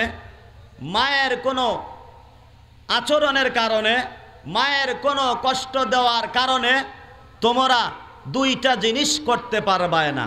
2টা জিনিসের মধ্যে আল্লাহ বলেন, একটা হইল উফিউ, উফ শব্দ বলতে পারবে না। দ্বিতীয়টা হলো লা ওয়ালা তানহারহুমা, দমকের সুরে কথা বলতে পারবে না। আল্লাহ বলেছেন কয়টা নিষেধ করেছেন? 2টা। 2টার মধ্যে একটা হলো উফিউ, তোমরা উফ শব্দ বলতে পারবে না। ওয়ালা তানহারহুমা, লা তানহারহুমা, তোমরা দমকের সুরে মা বাবার সঙ্গে কথা বলতে পারবে না। কারণ আমাদের সমাজে দেখা যায় অনেক সময় অনেক মা বাবা একটু কটু মিজাজ হয়ে থাকে, একটু কর্কট মিজাজ হয়ে থাকে, আর বৃদ্ধ অবস্থায় হয়ে গেলে এমনিতেই একটু মানুষের মন কর্কশ হয়ে যায়, ঠিক কিনা জোরে বলুন। বলে কর্কশ যখন হয়ে যায় তখন তাদের অনেক সময় কথাবার্তা অনেক সময় লাইনে থাকে না, বেলাইনে হয়ে যায়। অনেক সময় একটা কথাকে বারবার বলতে থাকে, এই ছেলে কোথায় গেছিলে? বাজারে গেছিলাম। কেন গিয়েছিলে? ওই জন্য গিয়েছিলাম। ওই জন্য কোন সময় গেছিলে? সন্ধ্যাবেলা গিয়েছিলাম। বাবা রে বাবা, সন্ধ্যাবেলা যাইস না রে বাবা, এই সন্ধ্যাবেলা আমার ডোর করে বাবা, কে জানে তোরে ফাঁদা মাইরে ফেলাইব। এই দিনের অবস্থা বেশি ভালো না, রাতের অবস্থা বেশি ভালো না, মানুষ বেশি ভালো না, এইরকম অবস্থা। তখন কেউ আছে দেখবেন দমক মেরে বলে, হে বিটিয়া তো ফের ফিরি করো না, ঠিক কিনা জোরে বলুন। আরো জোরে বলুন ঠিক কিনা। এত ফের ফিরি করো না, তোমার ফের ফিরির জ্বালায় আর ভাল লাগে না। জোরে বলুন ঠিক কিনা, জোরে বলুন নাউজুবিল্লাহ। এইরকম সন্তানকে আদব বলা না বেয়াদব? আরো জোরে বলুন আদব বলা না বেয়াদব? সুতরাং তাদের নসিহতের জন্যই আজকে আলোচনা। আল্লাহ রাব্বুল আলামিন বলেন উফিউ, মুফাসসিরে কালাম উফিউর 2টা ব্যাখ্যা দিয়েছেন। ওই 2টা ব্যাখ্যার মধ্যে কোন ব্যাখ্যা দিয়েছেন? 2টা ব্যাখ্যা। একটা ব্যাখ্যা হলো তুমি মা বাবার সঙ্গে এমন কোনো ব্যবহার করবে না যেই ব্যবহারের কারণে মার মনে আঘাত যায়, যেই ব্যবহারের কারণে বাবার মনে আঘাত যায়, আঘাত যাওয়ার কারণে অন্তর থেকে কষ্ট পাইয়া উফ শব্দ বলবে, এমন কোনো ব্যবহার তোমার মায়ের বাবার সঙ্গে করতে পারবে না। সুতরাং মা বাবার সঙ্গে ওই রকম ব্যবহার করা যাবে না। আল্লাহ রাব্বুল আলামিন বলেন উফিউ। এই উফিউর আরেকটা ব্যাখ্যা মুফাসসিরে কারাম বলেছেন যে তোমার মা বাবা যখন বৃদ্ধ হইয়া যাইবে, ওই মা বাবা তোমাদেরকে অনেক সময় অনেক কটু কথা বলতে পারে, অনেক সময় অনেক যন্ত্রণা দিতে পারে। এই যন্ত্রণা পাওয়ার পরে তোমার মনে কষ্ট আসতে পারে। কষ্ট যখন আসবে, ওই কষ্টের কারণে মুখের মাধ্যমে, জবানের মাধ্যমে অনেক বিরক্তিকর আওয়াজ বাহির হইতে পারে, অনেক কষ্টকর আওয়াজ বাহির হইতে পারে। আল্লাহ বলেন সাবধান করিয়া দিলাম, সাবধান করিয়া দিলাম। উফিউ ওয়ালা তানহারহুমা। যখন তোমাদের অন্তরের মধ্যে কষ্ট আসবে গো, ওই কষ্টের কারণে মা বাবার সামনে উফ শব্দটা পর্যন্ত বলতে পারবে না। জোরে বলি সুবহানাল্লাহ। উফ শব্দটা পর্যন্ত বলা যাবে না। দ্বিতীয় নম্বর, লা তানহারহুমা, দমকের সুরে কথা বলতে পারবে না। মা বাবা তোমাদেরকে অনেক যন্ত্রণা দিতে পারে, অনেক কষ্ট দিতে পারে। ওই কষ্টের কারণে তোমাদের অন্তরের মধ্যে যদি বিন্দু পরিমাণও কষ্ট আসে, ওই কষ্টের কারণে তোমাদের জবান দ্বারা দুঃখের শব্দ উচ্চারিত হইতে পারে। মুফাসসিরে কারাম বলেন যে মুফাসসিরে কারাম বলেন দুঃখের যত শব্দ আছে, দুঃখের যত আওয়াজ আছে, এই আওয়াজগুলোর মধ্যে সবচাইতে নিচু আওয়াজ, সবচাইতে ছোট আওয়াজ উফ, এর চাইতে ছোট কোনো আওয়াজ হতে পারে না। ঠিক কিনা জোরে বলুন। যেমন অনেক সময় আছে উফ রে, অনেকে আছে ভদ্রতার সাথে বেয়াদবি করে। ঠিক কিনা জোরে বলুন। ভদ্রতার সাথে বেয়াদবি করে। ওই যে দেখেন না, একবার পত্রিকার মধ্যে আসছে ডাকাইতে ধরছে গাড়ি ডাকাতে ধরার পর হে ডরাইয়া খেতে দে নামাই দিছে ফেকের মধ্যে। এবার ডাকাত তারে গিয়া ধরছে, দৈরক আগে কি আছে দেলাইছে, দেওয়ার পরে 2-3টা তাপ্পর মাইরে বিয়াদব, তুই গাড়িটা এদিকে নামাইলে কি তাহলে তোর বাপে তুইলা দিব? গাড়িটা এদিকে নামাইলে কেন? ধর, ড্রাইভিং যা, ভালো রেখে ধর। ডাকাইতে পিছি দিয়ে ঠেলাইয়া গাড়ি তুইলা দিছে। আল্লাহু আকবার। ডাকাইতে যখন তুইলা দিছে, এবার হে গেছে পত্রিকার ঘরে যাইয়া হেডলাইন দিছে ভদ্রলোক ডাকাইত। কিতা ডাকাইত? ভদ্রলোক ডাকাইত। কাহিনী নিচে দিয়ে তুইলা দিছে যে গাড়ির ঠেলায়া তুইলা দিছে, এই জন্য ভদ্রলোক ডাকাইত। তা আমাদের সমাজও একদল আছে দেখবেন আবার ভদ্র বেয়াদবি বুঝেন যে বাবা অযথাই কথা বলতেছে, মা অযথাই কথা বলতেছে, সহ্য করতে পারে না। এখন বইয়া আহ ইস, কারণ মারে তো কিছু কইতে পারে না, বাবারে তো কিছু বলতে পারে না। এখন বয়া ইস রে, আরে তো জানা বিড়ি কিচ্ছু বুঝে না, বেডও কিচ্ছু বুঝে না, কেমনে বুঝাইতাম? ঠিক কিনা জোরে বলুন, আরো চিল্লায় বলুন ঠিক কিনা। আল্লাহ রাব্বুল আলামিন ওই কথাটাও নিষেধ করে দিছেন। এবার ভালো করে বুঝতেন তো, ওই কথাগুলো নিষেধ করে দিছেন। আল্লাহ বলেন উফিউ, উফ শব্দটা পর্যন্ত বলতে পারবে না। হে বেয়াদব সন্তান, ভালো করে শুনিয়া রাখো, আল্লাহ রাব্বুল আলামিন নিষেধ করে দিয়েছেন, সাবধান করে দিলাম। তোমার মা এত কষ্ট করে তোমাকে লালন পালন করছে, তোমার বাবা নিজে না খাইয়া তোমারে খাওয়াইছে, সুতরাং সেই বাবা হাজার কষ্ট দিতে পারে, বেদীনও হতে পারে, নির্যাতনও করতে পারে, জুলুমও করতে পারে। সাবধান করে দিলাম, এই জুলুমের কারণে তোমার অন্তরে যদি বিন্দু পরিমাণ কষ্ট আসে, এই বাবা মার সামনে উফ শব্দ পর্যন্ত বলতে পারবে না। ঠিক কিনা জোরে বলুন, আরো জোরে বলুন, আপনারা আওয়াজ দিয়ে বলুন। সুতরাং এইরকম বাবারে বারে কষ্ট দিবেন, আপনারা দিবেন, দিলে কি হবে এটা ভালো করে বোঝার দরকার আছে নি। এখন শুনুন, মা বাবারে কষ্ট দিলে কি হবে। প্রথম নম্বর, মা বাবাকে কষ্ট দিলে আল্লাহ বেজার হয়ে যায়। জিকির করি আল্লাহ আল্লাহ,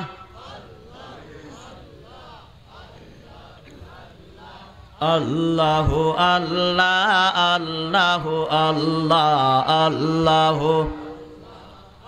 আরো জোরে জোরে মহাব্বতে আল্লাহ আল্লাহ, আল্লাহ আল্লাহ,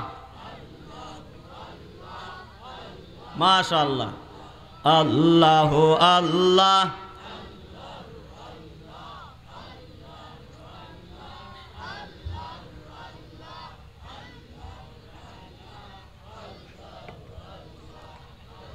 লা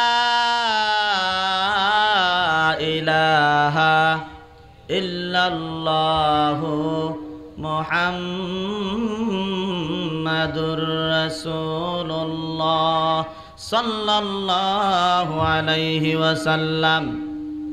আমি বলতে চেয়েছিলাম, মা বাবাকে যারা কষ্ট দেয়, প্রথম নম্বর তাদের মধ্যে আল্লাহ রাব্বুল আলামিন তাদের উপর বেজার হইয়া যায়। আল্লাহ রাব্বুল আলামিন তাদের প্রতি রাগ করে ফেলেন। রাগ করার কারণে তাদের নামাজ আল্লাহর দরবারে কবুল হয় না, তাদের রোজা আল্লাহর দরবারে কবুল হয় না, তাদের দোয়া আল্লাহর দরবারে কবুল হয় না। এমনকি যদি হজ করে 112 যদি হজ করে, একটা হজ আল্লাহর দরবারে কবুল হবে না।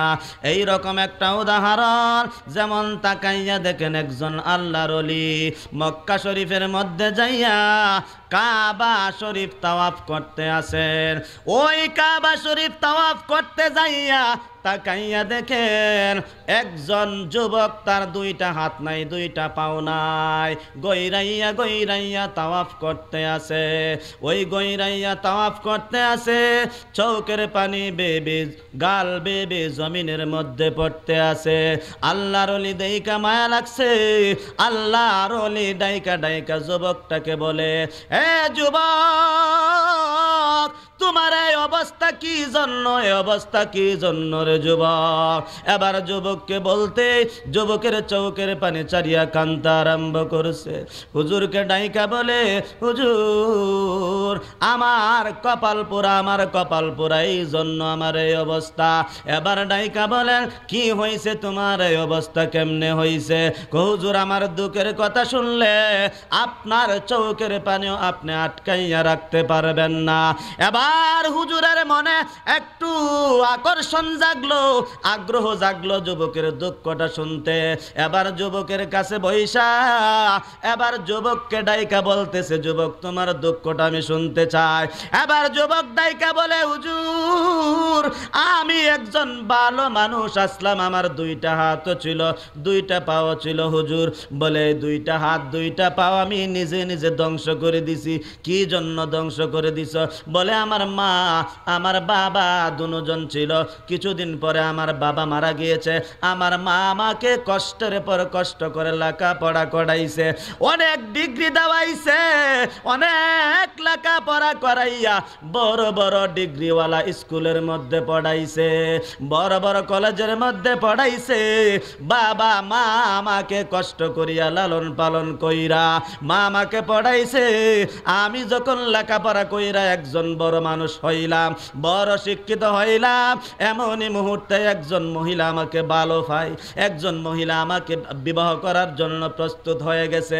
ওই মহিলাকে আমি বিবাহ করিয়া ওই মহিলাকে নিয়ে আমার স্ত্রীকে নিয়ে বাড়িতে গেলাম। বাড়িতে যাওয়ার পর আমার স্ত্রী বাড়িতে যাইয়া আমার মার চেহারার দিকে যখন তাকাইছে, কারণ আমার মা ছিল গরিব, আর গরিব হইলে গরিবের একটা চাপ তাকে চেহারার মধ্যে, ঠিক কিনা জোরে বলুন? ভালো করে ক্রিম দিতে পারে নাই, ভালো ভালো কাপড় পরিধান করতে পারে নাই, অনেক সময় ময়লা হয়ে থাকে, অনেক সময় সাবানের অভাবে কাপড় ধৌত করতে পারে না। মা এই রকম অবস্থা যখন হইছে, তখন ওই আমার স্ত্রী এইগুলো দেখিয়া দেখা যায় নাক চিটকানি আরম্ভ করেছে, নাকের মধ্যে কাপড় দেওয়া আরম্ভ করেছে। এমত অবস্থায় আমার দুঃখ লাগলো, আমার দুঃখ লাগলো, কিন্তু তারপরে কিছু বলি নাই। আমার স্ত্রীকে বুঝাইয়া আমার মাকে গোসল করাইয়া সুন্দর করে কাপড় পরিধান করাইয়া দিলাম। কিন্তু দেখা যায় যত দিন যায় আমার মায়ের প্রতি তার বিরক্তি বোধ হয়। আমার মাকে দেখতে পারে নাই, আমার মার কথা শুনতে পারে নাই। আমার মার ব্যাপারে আমি যখন বাড়িতে আসি তখন বিচার দেয়, তোমার মা ঝগড়া করে, তোমার মা আমাকে গালি মেরে দেয়, তোমার মা আমাকে এই বলে সেই বলে, এই রকম ভাবে বিভিন্ন অজুহাত দেখায়, বিভিন্ন বিচার দায়ের করে। আমার এই রকম বিচার শুনতে শুনতে, এই রকম ভাবে শুনতে শুনতে আমার মেজাজটা গেছে খারাপ হইয়া। এবার আমি সিদ্ধান্ত নিলাম আমার স্ত্রীর সঙ্গে আমার মাকে এক ঘরের মধ্যে রাখা যাবে না। ওই সন্তান বিয়াদবের মতো মাকে ঘর থেকে বাহির করে ছোট্ট একটা কুঁড়ে ঘর বানাইয়া ওই কুঁড়ে ঘরের মধ্যে মাকে দিয়া দিলেন। মাকে কুঁড়ে ঘরের মধ্যে দিয়া স্ত্রী কিনে সুখে থাকেন। এবার স্ত্রী দেখা যায় ভালো ভালো জিনিস আনিয়া খাই, কিন্তু মার খোঁজ খবর নেয় না।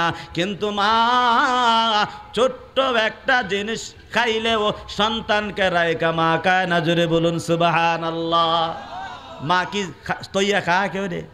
সন্তানকে রায়কা কোনো মাই একা একা খাইতে পারে নাই।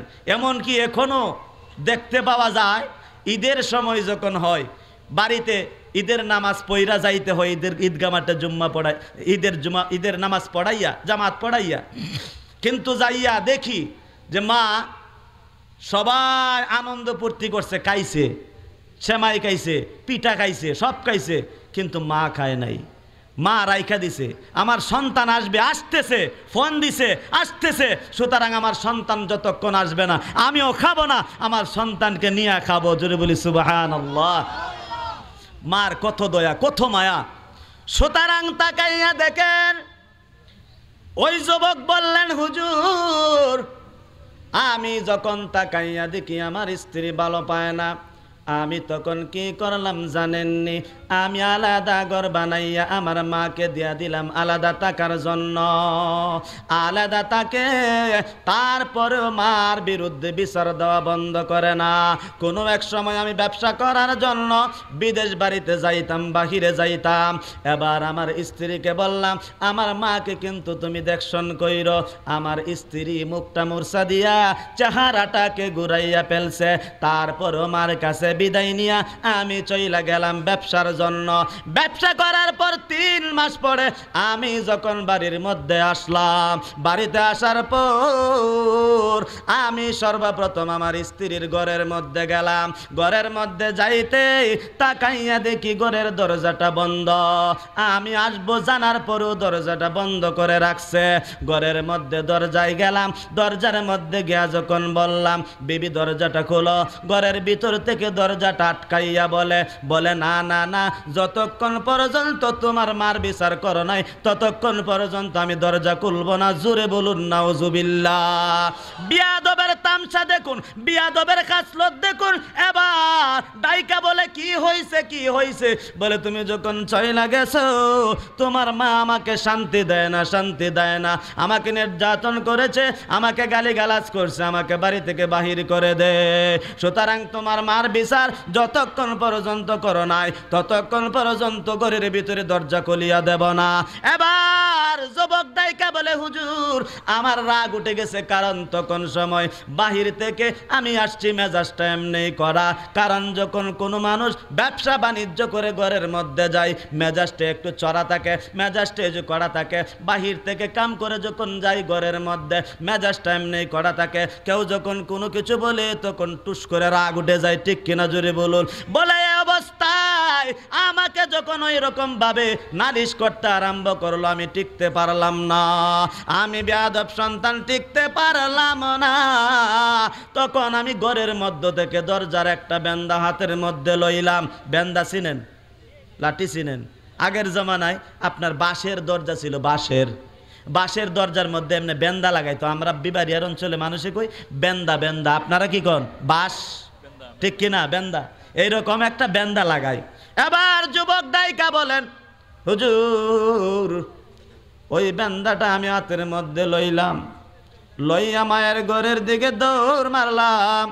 দৌড় দিয়া ঘরের দরজার মধ্যে যাইয়া দেখি ঘরের দরজাটা খোলা। আমার মাথার মধ্যে তখন কিছু নাই। আমি দরজাটা ধাক্কা দিয়া ঘরের ভিতরে ঢুকলাম। ডইকা তাকাইয়া দেখি দরদিনী মা নামাজের মুসল্লার মধ্যে বসিয়া নামাজ পড়া 2টা হাত উত্তোলন করিয়া আমার জন্য দোয়া করতেছে। ওগো আল্লাহ, ও আল্লাহ, তাকাইয়া দেখো আমার সন্তান বহুদিন হইছে বাড়ি থেকে বাহির হইয়া ব্যবসার জন্য গেছে। ও আল্লাহ, আমার সন্তানকে তুমি সমস্ত সমস্ত বিপদ আপদ হইতে হেফাজত ফরমাইয়া বাড়ি পর্যন্ত পৌঁছাইয়া দাও। এবার যুবক ডাইকা বলে, হুজুর এতগুলো কথা শোনার পরেও আমি থাকতে পারি নাই, আমার মনের মধ্যে এতটুকু পর্যন্ত দয়া হয় নাই। ওই লাঠি দ্বারা আমার মায়ের মাথার মধ্যে একটা আঘাত করে দিলাম, মায়ের মাথার মধ্যে আঘাত করে দিলাম। আঘাত করার সাথে সাথে আমার মার মাথাটা পাইটা দুইটা ভাগ হয়ে গেছে, জমিনের মধ্যে পড়ে গেছে। জমিনের মধ্যে পড়তে আমি দরাদরি করে তুললাম, তুলতে আমার কোলের মধ্যে মার মাথাটা রাইখে আবার সুন্দর করে বলেন, বাবারে তুই আমাকে বাড়ি দেয়া কল্লা পাঠাইছস, আমার কোনো সমস্যা নাই। হে বাবা, তুই আমাকে বাড়ি দিয়া মাথাটা পাঠায়া ফেলছিস, আমার কোনো আপত্তি নাই। তবে আমি খুশি হয়েছি তুমি যে বিপদ থেকে মুক্ত হইয়া তুমি যে আমার ঘরের ঘর পর্যন্ত ফিরিয়া আসতে পারছো সুস্থ অবস্থায়, এই জন্য তোমাকে দেখিয়া আমি খুশি হইয়া গেছি। জোরে বলি সুবহানাল্লাহ। এবার ডাইকা বলেন, হুজুর এরকম অবস্থায় যখন হইয়া গেছে, মা দুনিয়া থেকে বিদায় হইয়া গেছে, এবার আমার মনের মধ্যে চিন্তা ঢুকলো, আমার মাকে আমি মাইরা ফেললাম, আমার মাকে আমি ধ্বংস করে দিলাম, আমাকে আল্লাহ মাফ করবেন কিনা আমি রাখতাম আইতে পারি নাই। ঘরের ভিতরে গেলাম, যাইয়া আমার বউকে ঘর থেকে বাহির করে তালাক দিয়া বিদায় করিয়া দিলাম। বিদায় করে দেওয়ার পরও আমার অন্তরের মধ্যে শান্তি আসে নাই। এবার হাতের মধ্যে তাকাই গো, হাতের দিকে তাকাইয়া আমার নিজেকে আমি গালি দিই, নিজেকে নিজে তিরস্কার করি। এই হাত দিয়া মাকে মারছি, ওই পা দিয়া মাকে মারছি। তখন ইট হাতের মধ্যে লইয়া ইট দ্বারা দুইটা পাকে এমন ভাবে খেসতে খেসতে একবারে পা গুলোকে চেঁচাইয়া ফেলছে। এবার ডাক্তারের কাছে গেছে, ডাক্তার দুইটা পা কাটিয়া ফেলছে।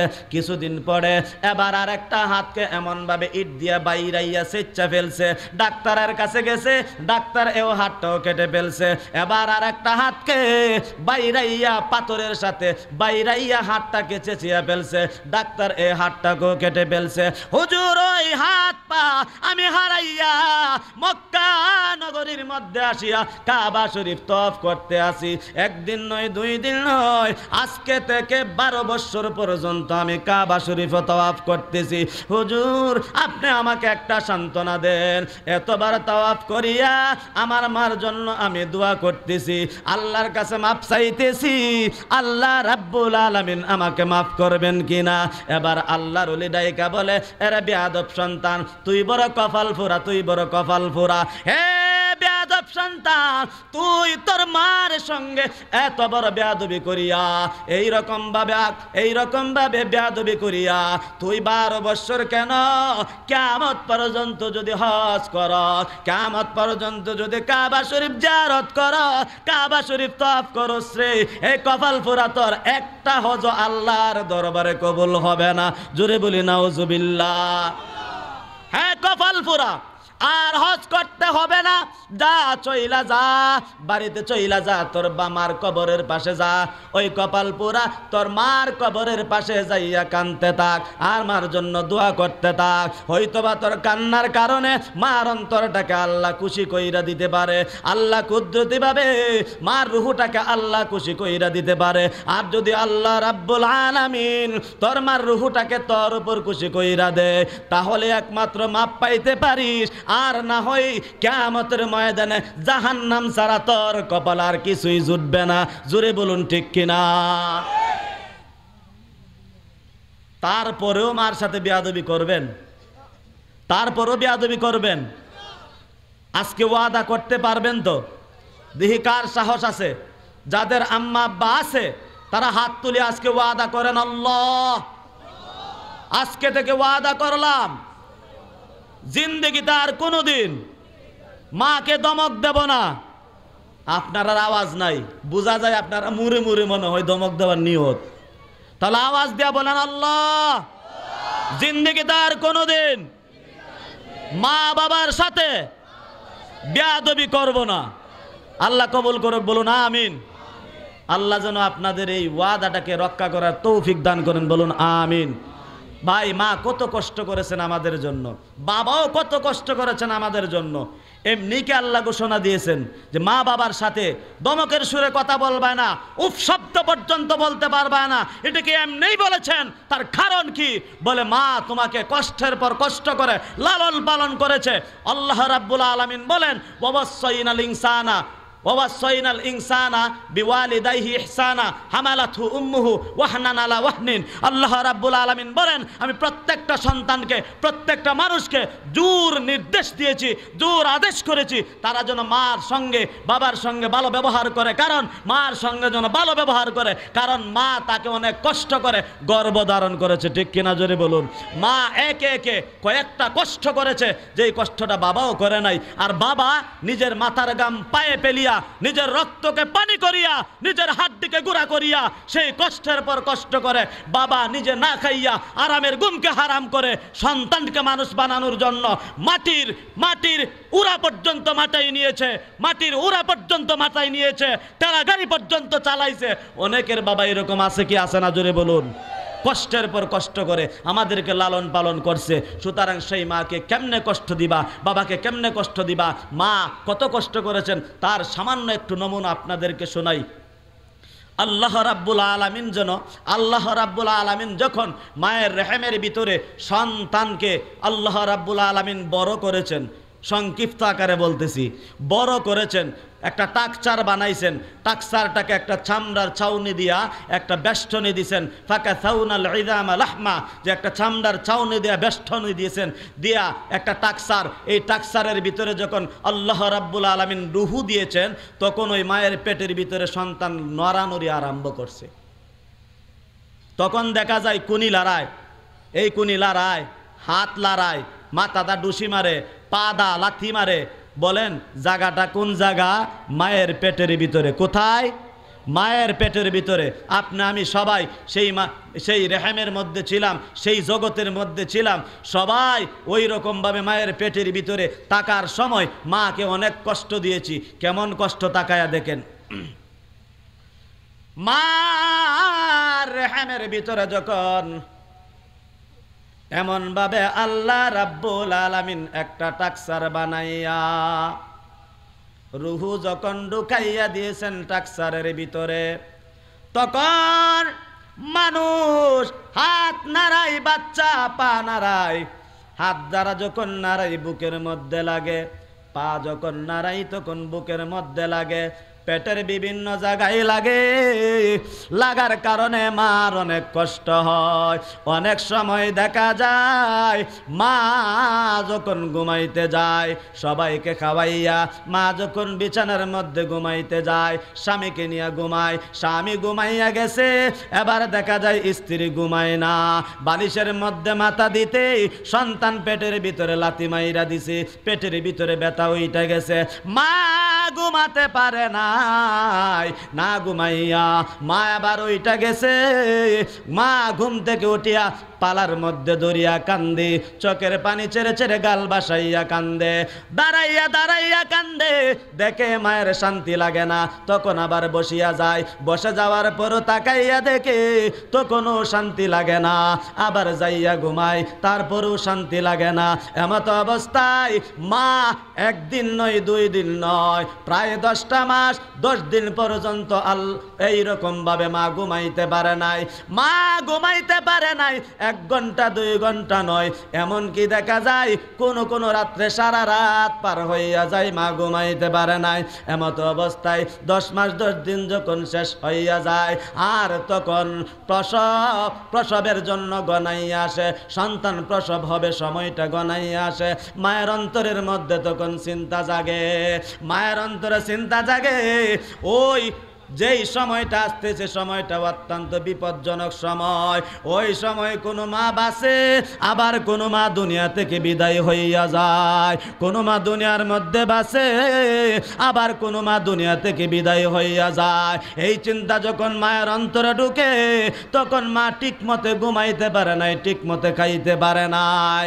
দিনের বেলায় মা যখন যখন খানার মধ্যে বসে সবাইকে খাওয়াইয়া যখন খানার মধ্যে বসে এবার দেখা যায় ওই খানাটা মাখিয়া লোকমাটা মুখের মধ্যে দিবে, এমন সময় সন্তান কলিজার মধ্যে আঘাত করে দেয়। মা প্লেটটা রাখিয়া উঠিয়া যায়। এইরকম ভাবে একদিন নয়, 2 দিন নয়, প্রতিদিন যখন হয় 10 মাস 10 দিন পর্যন্ত এরকম চলে।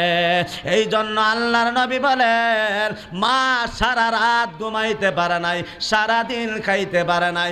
এই জন্য আল্লাহর নবী বলেন মার জন্য এই জন্য একটা পুরস্কার নির্ধারিত আছে। কি পুরস্কার নির্ধারিত আছে? সারা রাত না খাইয়া, সারা রাত না ঘুমাইয়া যে রাতটা রজনী কাটাইয়া দিয়েছে, এই জন্য সারা রাত জাগ্রত তাইকা নফল ইবাদত করলে যেই রকম সওয়াব হইতো, ওই মায়ের আমল নামায় এই রকম নফল ইবাদতের সওয়াব আল্লাহ তুলিয়া দেন। জোরে বলি সুবহানাল্লাহ।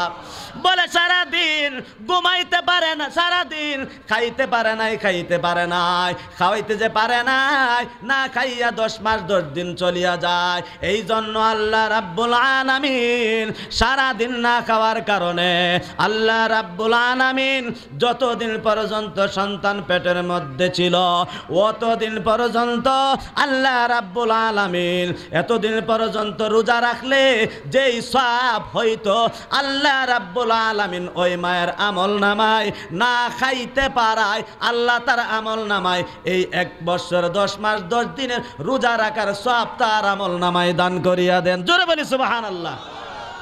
জিকির পড়ি লা ইলাহা লা ইলাহা, আর জোরে লা ইলাহা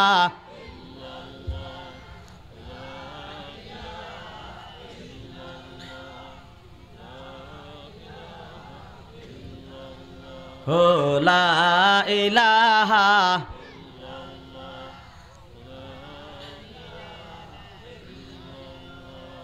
লা ইলাহা লা ইলাহা ইল্লাল্লাহু মুহাম্মাদুর রাসূলুল্লাহ সাল্লাল্লাহু আলাইহি ওয়াসাল্লাম। এই রকম ভাবে তাকাইয়া দেখেন মায়ের পেটের ভিতরে থাকা অবস্থায় মা সারা দিন ঘুমাতে পারে নাই, সারা রাত ঘুমাইতে পারে নাই, সারা দিন খাইতে পারে নাই।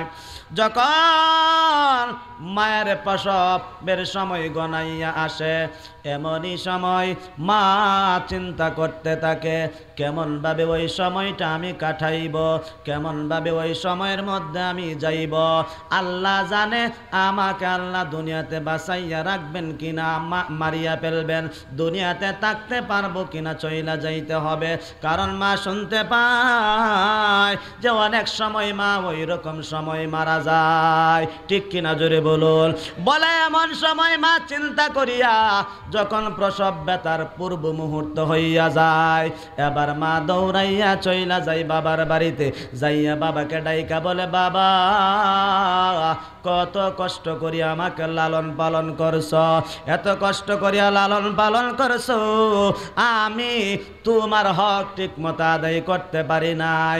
বাবা গো তুমি দয়া করে সমস্ত বেয়াদবি মাফ করিয়া দাও।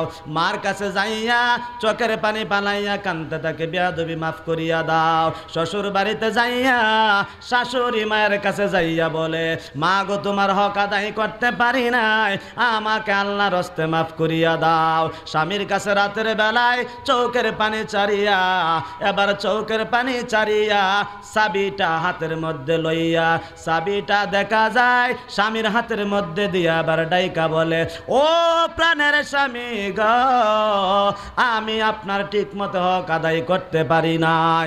ওগো প্রাণের স্বামী অন্যায় করেছি, অনেক বেয়াদবি করেছি, আল্লাহর হস্তে আমাকে আপনি মাফ করিয়া দেন। এই রকম ভাবে যখন সময় গনাইয়া আসে এবার গোপন কক্ষের মধ্যে যায়, প্রসব ব্যথা শুরু হইয়া যায়, সন্তান বুকের মধ্যে লাথি মেরে দেয়। প্রসব ব্যথা যখন শুরু হইয়া যায় মা গলা কাটা মুরগির মতো চটপট চটপট করতে থাকে। প্রসব ব্যথা সহ্য করতে না পারিয়া মা ডাইকা বলে কে আসো গো, আমার হাতের মধ্যে দাটা তুলিয়া দাও, আমার হাতের মধ্যে ছুরিটা তুলিয়া দাও, আমি আর সহ্য করতে পারি না, নিজের গলা নিজেই কাটিয়া ফেলব। ওই রকম ভাবে তাকাইয়া দেখেন মা কষ্টের পর কষ্ট করিয়া, প্রসব ব্যথা সহ্য করিয়া তোমাকে দুনিয়ার জীবনে পদার্পণ করার, তারপরও শেষ নয়, আল্লাহ রাব্বুল আলামিন মায়ের বুকের মধ্যে তোমার খানা রিজার্ভ করে রাখিয়া দিয়েছেন। তোমাকে খাওয়াইয়া শেষ নয়, তোমার পেশাব পায়খানা পরিষ্কার করে তোমাকে লালন পালন করে। অনেক সময় দেখা যায় সন্তানের অসুস্থ হয়ে যায় মা, কিন্তু অসুস্থ হইলে ঘুমায় না, সন্তানের ঘুমের জন্য ব্যবস্থা করে, সন্তানের আরামের জন্য ব্যবস্থা করে। সারা রাত মা সন্তান ঘুমাইতে পারে নাই, কষ্ট করে মা ঘুমাইতে পারে নাই, নাকি সন্তানকে রাইকা মা কোনোদিন ঘুমাইয়া যায় নাকি? অনেক সময় দেখা যায় সন্তানের অসুস্থ হয়েছে, বাহিরে যাইয়া আমেশা হয়েছে, বাহিরে যাইয়া পায়খানার মধ্যে বসছে, মা দাঁড়াইয়াছে রাতের বেলায়, কিছুক্ষণ পরে পরে বাহির হয়। মা একবারও বলে নাই, একবারও বলে নাই যে আমি আর থাকতে পারবো না, এতবার বাহির হইতে পারবো না, একবারও বলে নাই। দেখা যায় মা বাহিরে খাড়াইয়া আছে, সন্তান দেখা যায় উঠানের মধ্যে বৈশা বৈশা উঙ্গায়। ঠিক কিনা জোরে বলুন, আরো জোরে বলুন ঠিক কিনা? তারপরেও মা ক্লান্তি আসে নাই, মার অধৈর্যতা আসে নাই। মা এত কষ্ট করে আমাদেরকে আপনাকে বড় করেছেন, আমাকে মা লালন পালন করেছে, আপনাকেও মা লালন পালন করছে। মা এত কষ্ট করে লালন পালন করেছে, কিভাবে মায়ের সাথে বেয়াদবি করবা, কিভাবে মায়ের সাথে বেয়াদবি করবা? এই জন্য আল্লাহ রাব্বুল আলামিন বলেন, ইম্মা ইয়াবলুগান্না ইনদাকাল কিবারা আহাদুহুমা আও কিলাহুমা ফালা তাকুল লাহুমা উফফিয়ু ওয়ালা তানহারহুমা ওয়া কুল লাহুমা কাওলান কারীমা ওয়া খুফিদ লাহুমা জানাহায যুল্লি মিনার রাহমা ওয়া কুর রাব্বিরহামহুমা কামা রাব্বায়ানি সগীরা রাব্বিরহামহুমা কামা রাব্বায়ানি সগীরা। হ্যাঁ যুবক ভাইয়েরা ও বৃদ্ধ বাবারা, ভালো করে আলোচনা বুঝুন। মা বাবাকে যদি কোনো সন্তান কষ্ট দিয়া থাকো, আজকে যাইয়া মার কাছ থেকে ক্ষমা নিয়া যাইও, বাবার কাছ থেকে ক্ষমা নিয়া যাইও। কারণ ক্ষমার আগে যদি মারা যাও, আল্লাহ রাব্বুল আলামিনের শাস্তি থেকে কিন্তু বাঁচতে পারবে না। এই জন্য পায়ে হাত ধরে বলি, মার সাথে আর কোনোদিন বেয়াদবি করবা না, বাবার সাথে বেয়াদবি করবা না। বেয়াদবির ফলাফল ভালো হয় না। অনেক সময় অনেক যুবক আছে নতুন বিয়া করেছে, বিয়া করার পরে দেখা যায় বউকে অনেক মর্যাদা দেয়, মাকে মর্যাদা দেয় না। চাবিটা বউয়ের হাতে তুইলা দে, চাবিটা বিবির হাতে তুইলা দে, বিবির কথা শুই না চলে, মার কথা শুই না চলে না। বাজার থেকে কমলা নে, আপেল নে, বড় বড় মাছ নিয়ে স্ত্রীকে খাওয়ায়, মার কোনো তালাশ করে না। এই রকম সন্তান আমাদের সমাজে আছে কিনা জুড়ে বলুন, আরো চিল্লাইয়া বলুন। সুতরাং এমন সন্তান আছে। এই জন্য আল্লাহ রাব্বুল আলামিন বলেন, উফফিয়ু ওয়ালা তানহারহুমা। আল্লাহ রাব্বুল আলামিন বলেন, ওয়াবিল ওয়ালিদাইনি ইহসানা। মা বাবার সঙ্গে সদ্ব্যবহার করো, মা বাবার সঙ্গে সদ্ব্যবহার করো। কোনো দুঃখ পাইলে, কষ্ট পাইলে উপশব্দ বলবা না, ধমকের সুরে কথা বলবা না।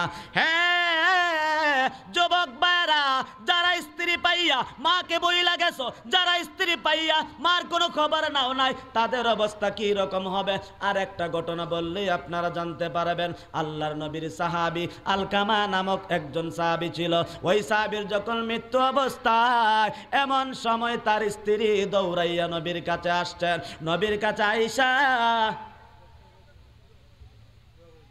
ওয়া আখির দাওয়ানা আলহামদুলিল্লাহি রাব্বিল আলামিন। আলহামদুলিল্লাহ রাব্বানা যালামনা আনফুসানা ওয়া ইল্লাম তাগফির লানা ওয়া তারহামনা লানাকুনান্না মিনাল খাসিরিন। রাব্বানা আতিনা ফিদ দুনিয়া হাসানাতাও ওয়া ফিল আখিরাতি হাসানাতাও ওয়া কিনা আযাবান নার। ইয়া রাব্বাল আলামিন, ইয়া আকরামাল আকরামিন। আল্লাহ অনেকক্ষণ পর্যন্ত গো আল্লাহ তোমার কোরআন এবং রসুলের হাদিস শরীফ থেকে সামান্য আলোচনা করলাম। আল্লাহ আলোচনার মধ্যে যত ভুল ত্রুটি হয়ে গেছে তোমার নিজ গুণে মাফ করিয়া দাও ইয়া রাব্বাল আলামিন ইয়া আকরামাল আকরামিন। আমাদের আলোচনাকে কবুল আর মঞ্জুর করিয়া নাও ইয়া আল্লাহ ইয়া আরহামার রাহিমিন ইয়া আকরামাল আকরামিন।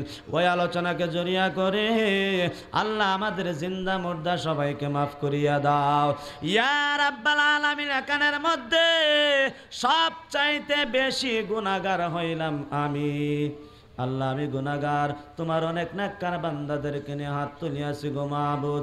আল্লাহ আমি যদি গুনাহগার হয় আল্লাহ আমার সাথে এমন এমন হাত উঠাইছে, হাতগুলো উঠছে গো মাবুদ, যে হাতগুলো কাবা শরীফের গিলাফের মধ্যে ধরিয়াছে, যে হাতগুলো কাবা শরীফের আল্লাহ দুলাবালি মাখছে, আল্লাহ মদিনা শরীফের দুলাবালি মাখছে, আল্লাহ এমন হাতগুলি আমার সাথে উঠাইছে গো মাবুদ।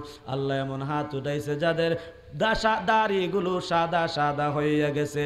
আল্লাহ যে সাদা দাড়িওয়ালাদের হাত তুমি ফিরাইয়া দিতে লজ্জা করে এমন হাতগুলো আমার সাথে উঠছে। আল্লাহ যে যুবকের আল্লাহ একবার ডাকে তুমি 70 বার জবাব দাও, আল্লাহ এমন যুবকগুলো আমার সাথে হাত উঠাইছে। আল্লাহ আলেম উলামায়ে কেরাম হাত উঠাইছে, কোরআন হাফেজের হাত উঠাইছে, তালেবে ইলমরা হাত উঠাইছে। আল্লাহ আমাদের হাতের মধ্যে যার হাতখানা পছন্দ হয় তাহার হাতের উসিলায় করিয়া আমাদের জিন্দগির তামাম গুনাহ খাতা মাফ করিয়া দাও ইয়া আল্লাহ। আমাদের আম্মা আব্বাকে মাফ করিয়া দাও আল্লাহ, আমাদের আব্বা আম্মাকে মাফ করিয়া দাও আল্লাহ, আমাদের দাদা দাদিকে মাফ করিয়া দাও আল্লাহ, আমাদের নানা নানিকে মাফ করিয়া দাও আল্লাহ, আমাদের প্রত্যেকের স্ত্রীকে মাফ করিয়া দাও আল্লাহ, আমাদের সন্তানাদিকে দিনদার বানায়া দাও, পরহেজগার বানায়া দাও আল্লাহ, নামাজি বানায়া দাও আল্লাহ, কোরআন তেলাওয়াতকারী বানায়া দাও ইয়া রাব্বাল আলামিন ইয়া আকরামাল আকরামিন। আল্লাহ এখানের মধ্যে জানি না কার মা নাই, কার বাবা নাই। আল্লাহ এমন এক জায়গা কবর, আল্লাহ দুনিয়ার মধ্যে দেখছি মিনিটের ভিতরে এক রাষ্ট্র থেকে আর এক রাষ্ট্রের খবর নেওয়া যায়। বাংলাদেশ থেকে মিনিটের ভিতরে লন্ডনের খবর নেওয়া যায়, মিনিটের ভিতরে সৌদি আরবের খবর নেওয়া যায়। কিন্তু কবর এমন এক জায়গা, কবর এমন এক জায়গা 2.5 হাত মাটির নিচে তাকার পরেও বৎসরের পর বৎসর চলে যায়, আল্লাহ খবর নেওয়ার কোনো ব্যবস্থা নাই। আল্লাহ যাদের মা যাদের বাবা দুনিয়া ছাড়িয়া অন্ধকার কবরের মধ্যে চলিয়া গেছে গো মাবুদ, যে অন্ধকার কবর সাপ বিচ্ছুর ঘর, আল্লাহ ওই কবরবাসী মা বাবাকে তুমি কিয়ামত পর্যন্ত মাফ করিয়া দাও আল্লাহ, ওই কবরের মধ্যে জান্নাত থেকে হাওয়া জারি করিয়া দাও ইয়া রাব্বাল আলামিন। যেই মা বাপকে মাফ করে দিয়েছো তাদের দরজাত করে বুলন্দ করিয়া দাও ইয়া রাব্বাল আলামিন। আমাদের আম্মা আব্বা যাদের আম্মা আব্বা আমাদের মধ্যে যাদের আম্মা আব্বা দুনিয়াতে বেঁচে আছে, আল্লাহ তুমি হায়াতে তৈয়বা দান করো, নেক আমল করার তৌফিক দান করো, ইমানের সাথে জিন্দেগি দান করো আল্লাহ। মরার সময় আল্লাহ ঈমানি হালতে মরণ তুমি দান করিয়া দিও ইয়া রাব্বাল আলামিন ইয়া আকরামাল আকরামিন। আল্লাহ ওই মাহফিল করতে যাইয়া অনেক যুবক ভাইয়েরা কষ্ট করেছে, অনেক মুরব্বী বাবারা কষ্ট করেছে, অনেক মা বোনেরও কষ্ট করতেছে গো মাবুদ। আল্লাহ যারা টাকা দিয়া পয়সা দিয়া আল্লাহ সময় দিয়া ব্রেন দিয়া বুদ্ধি দিয়া আল্লাহ যারা এই সাহায্য সহযোগিতা করেছে গো মাবুদ, আল্লাহ প্রত্যেকের সাহায্যকে তুমি কবুল আর মঞ্জুর করিয়া নাও আল্লাহ। তাদের মধ্যেখান যারা কবরের বাসিন্দা হয়ে গেছে ওই মাহফিলের সমস্ত সবটুকুনকে লক্ষ কোটি গুণ বাড়াইয়া তাদের কবরে পৌঁছাইয়া দাও। এর উসিলা করিয়া আল্লাহ তাদের কবরগুলোকে কিয়ামত পর্যন্ত পর্যন্ত মাফ করিয়া দাও। ইয়া আল্লাহ আমার সাথে যারা হাত তুলে আছে আল্লাহ জানি না তাদের মনের মধ্যে কোন আশা আকাঙ্ক্ষা নিয়ে হাত উঠাইছে, আল্লাহ তুমি দয়া করে প্রত্যেকের দিলের জায়েজ মাকাসিদ গুলো পুরা করিয়া দাও। আল্লাহ প্রত্যেকের নেক মাকসুদ গুলোকে পুরা করিয়া দাও। আল্লাহ যারা অসুস্থতার মধ্যে আছে আল্লাহ আমিও অসুস্থতার মধ্যে আছি, আল্লাহ যারা অসুস্থতার মধ্যে আছে গো মাবুদ আল্লাহ তুমি দয়া করিয়া প্রত্যেক অসুস্থ ব্যক্তিকে তোমার কুদরতি খাজানা থেকে শেফায়ে আজলে কামেলা দান করো ইয়া রাব্বাল আলামিন ইয়া আকরামাল আকরামিন। আল্লাহ শেষবারের মতো দরখাস্ত কমপক্ষে একবার হলো মক্কা মদিনায় আমাদেরকে নিও আল্লাহ। মক্কা মদিনা না দেখাইয়া আজরাইল আমাদের কাছে পাঠাইও না আল্লাহ। যারা যাইতে পারছে বারবার যাওয়ার জন্য তৌফিক দান করো আল্লাহ। মদিনায় দাঁড়াইয়া আল্লাহর নবীকে সালাম দেওয়ার তৌফিক দান করো ইয়া রাব্বাল আলামিন ইয়া আকরামাল আকরামিন। মরণ যেই সময় আমাদেরকে দান করবা ওই সময়টা কমপক্ষে শুক্রবার সময়, জুমার সময় 2 রাকাত ফরজ নামাজের শেষ সজদার মধ্যে মৃত্যুটা দান করিও আল্লাহ। আজরাইলকে যেদিন পাঠাইবা ওই আজরাইল যেদিন আসবে কঠিন মুহূর্তে আল্লাহ আমাদের চৌকের সামনে দয়াল নবীর চেহারা মুবারক বাসাইয়া ইয়া আল্লাহ আমাদের প্রত্যেকের জবানে ওই পবিত্র কালেমা জারি করে দিও লা ইলাহা ইল্লাল্লাহু মুহাম্মাদুর রাসূলুল্লাহ সাল্লাল্লাহু আলাইহি ওয়াসাল্লাম। আসসালামু আলাইকুম ওয়া রাহমাতুল্লাহ।